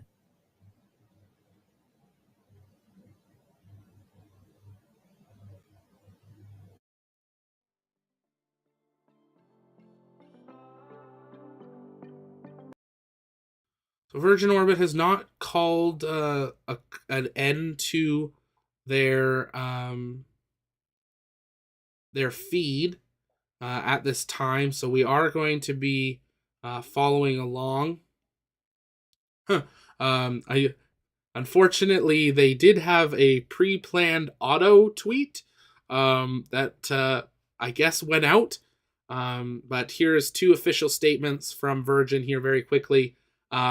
27 seconds ago, as we find out more, we're removing a previous tweet about reaching orbit. We'll share more info when we can. But 8 minutes ago, we appear to have an anomaly that's prevented us from reaching orbit. We are evaluating the information. So unfortunately, they had a pre-planned tweet that they made orbit. we would have been in orbit at this point, but that has not occurred, and they pulled that live feed there. So we're going to stay live, waiting for more updates as we hopefully get them. But that is the most recent information that we have from Virgin Orbit. We'll put that back on the screen here. An anomaly has prevented them from reaching orbit here today. So we're going to take some time to answer your questions while we await either an update or them officially ending this evening's launch stream. But Cosmic Girl officially back at New Quay Airport in the United Kingdom in Cornwall. And we're glad to have that there. But yeah, we're going to answer some more of your questions. Keep sending those in. If you have questions, send those in the chat by tagging us at the launch pad. That flags our system. Make sure I can see them. When there's 5,000 of you, the chat goes really fast, and we have an amazing team helping grab your questions and get those to me.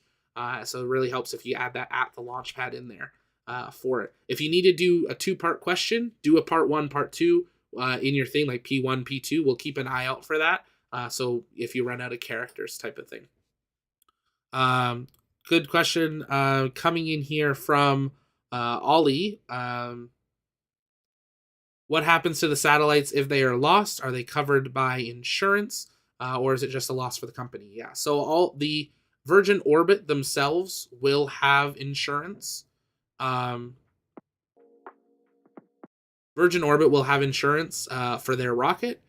So due to this anomaly, they will have failed to deploy these people's payloads, so their insurance will cover it. The CubeSat companies as well will likely have insurance for if they ever had a failure of their vehicle or spacecraft as well. So multiple people's insurances will be involved here, but because this was a rocket failure, the rocket company would be generally mostly responsible in that sense.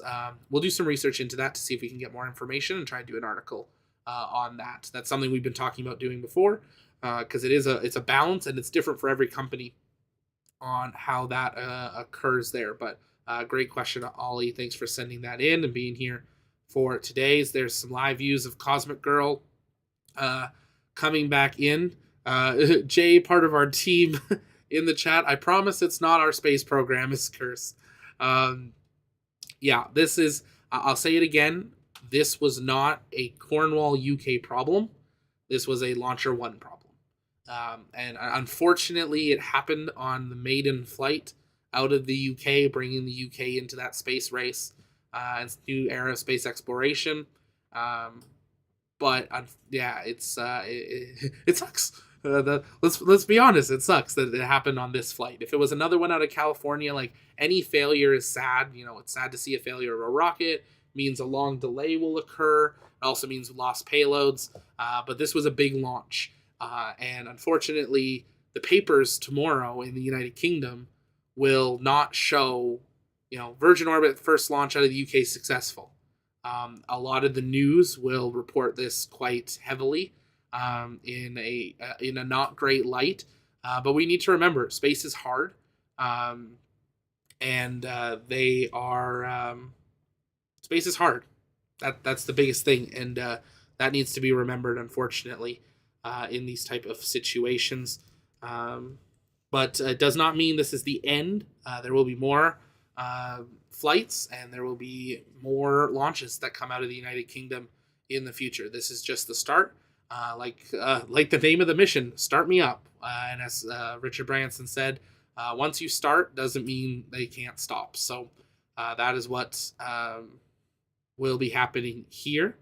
Becca, you saw Cosmic Girl returning home from Cornwall. That's awesome. Great to see you being able to have that, to see her there. I think our Rocket Chaser Josh is still on site, welcoming her back.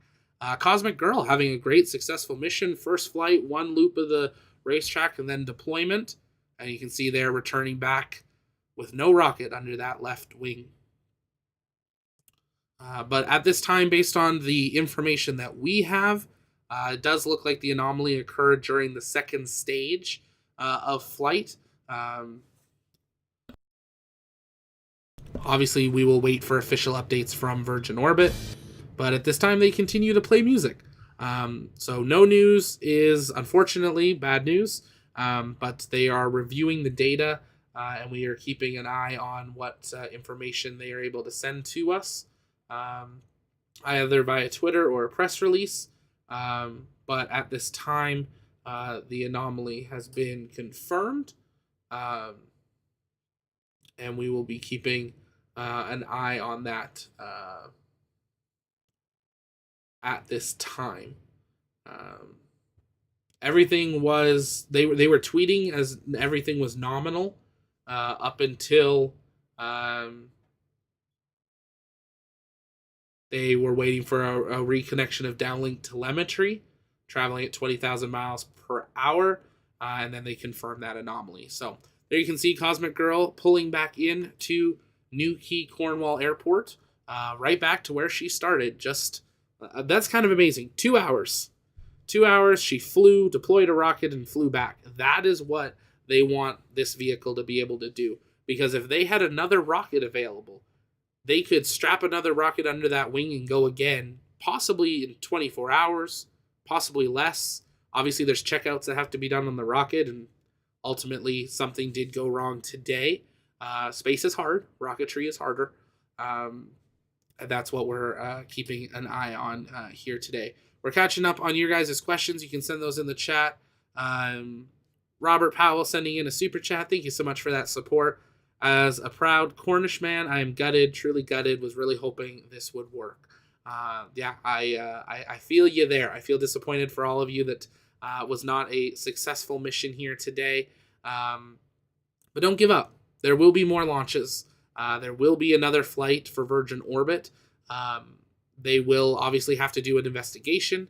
There'll be most likely an FCC investigation obviously with the United Kingdom, the provider of their launch license as well, on what occurred, on what happened. It could be something as super simple that they know, and they know how to easily fix it and they can go again, or it might be something they have to really investigate to figure out what went wrong. There's a lot of data from that rocket. The biggest thing that they were having issues is that the rocket passed an area that they had no ground stations. So they didn't have downlink of data, and they were waiting to pick it up. So our hope is they picked up enough data that they can see when the anomaly occurred and are able to investigate what has happened. You can see them moving the stairs out to bring the crew down from Cosmic Girl. Obviously, they would well know the situation, but not a triumphant return they are having tonight like they would have been expecting. But thank you so much for sending that in, Robert. But keep your head up. It was the first, but it will definitely not be the last. But thank you again for your support. I do appreciate that.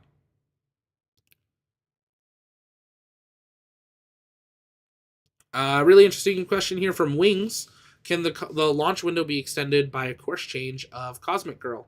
And you can see there on the left side, that red mount now empty, no longer holding Launcher 1. So Cosmic Girl has returned. But great question there. Can the launch window be adjusted? Maybe by seconds, but I would not believe so.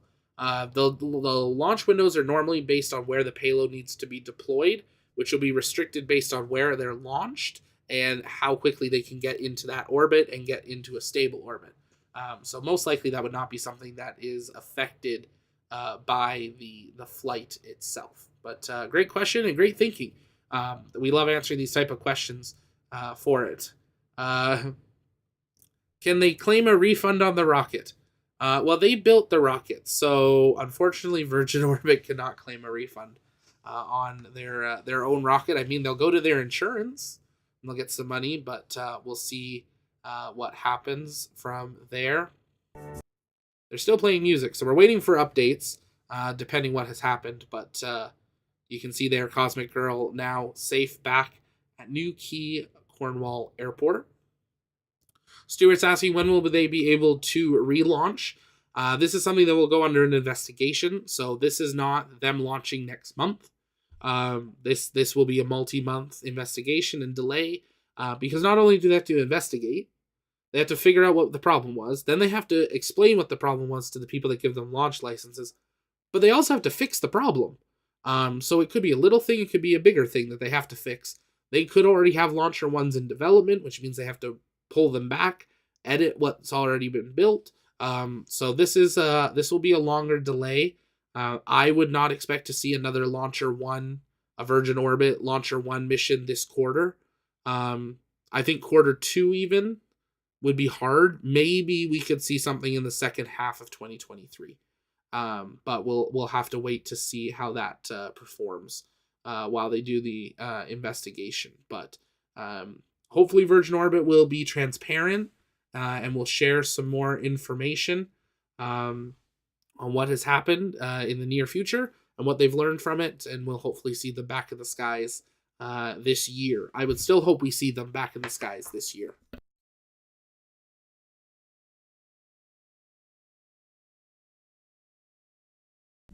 Tim, will everything burn up coming back down?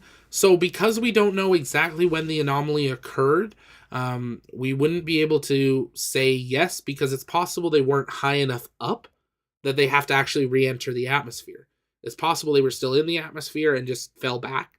So I unfortunately can't answer that one specifically there. But if they were high enough and it had exited most of our atmosphere, yes. Most of these CubeSats are tiny, so they would most definitely burn up in orbit, coming back in during re-entry. But great question there. Thanks for sending that in. Catching up on your questions. Oliver, do we know when the second stage is expected to come down? Again, kind of same thing, unfortunately. I know these aren't helpful answers. Because we don't know when that anomaly occurred, it's going to be very hard for people to do math on speed and trajectory on where it came down. So we'll have to wait till we have more information to really be able to answer that. Sorry about that.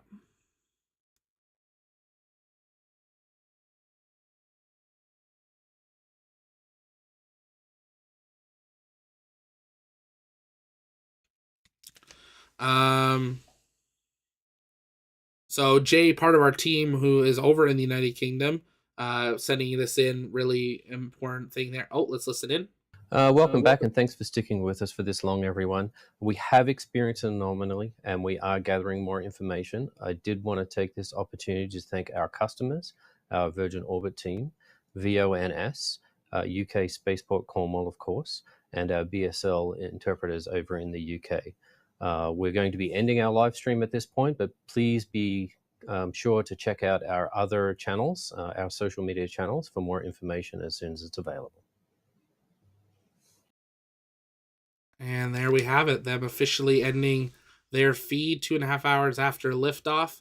We're going to go back to this view here. This was a great shot from one of our TLP rocket chasers, Josh, who was on site in Cornwall for launch. This was earlier this evening prior to launch. But we're going to answer a few more of your guys' questions before we wrap up this evening. Again, just a reminder, tonight in just over 4 hours from now, we have a double header, 1 stream, 2 rockets, 2 launch sites, 2 payloads, 35 minutes. SpaceX is set to launch 2 Falcon 9s, 1 from California, 1 from Florida, 35 minutes apart. 1 is for Starlink and 1 is for OneWeb. And I didn't even think about it. 1 is for themselves and 1 is a competitor's version of internet as well. So really interesting thing there. That link be listed for you guys in the chat.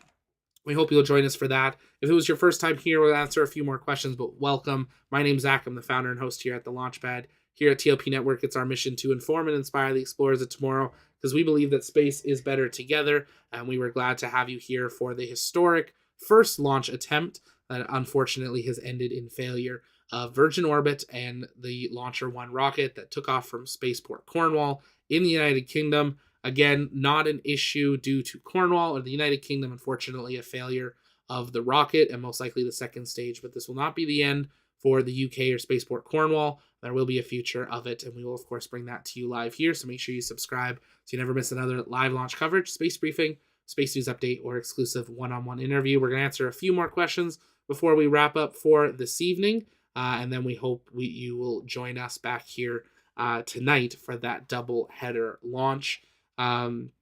Right before he started talking, I pulled up a comment here from Jay, part of our team.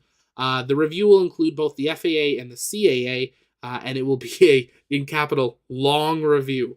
Absolutely. The fact that this was a customer's mission and was one of their first failures, and now is 2 large agencies that will be under review. Will definitely take some time. So I'm hopeful something maybe the second half of the year, if they know right away what the issue was. Like if it was an engine failure, why? Do they know? Great, fix it, present it, be faster. If they don't know right now what caused the anomaly, that is ultimately what can lead to these longer investigations and reviews and stuff there. So unfortunately, not what we wanted to hear that.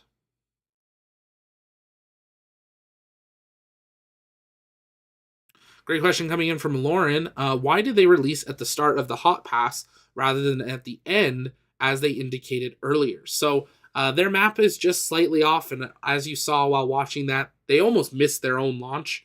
Like their guy was like, yeah, we're going to do another pass, come around and launch. No, they were in that pass. So when you were looking at that map, it did a racetrack like this, right?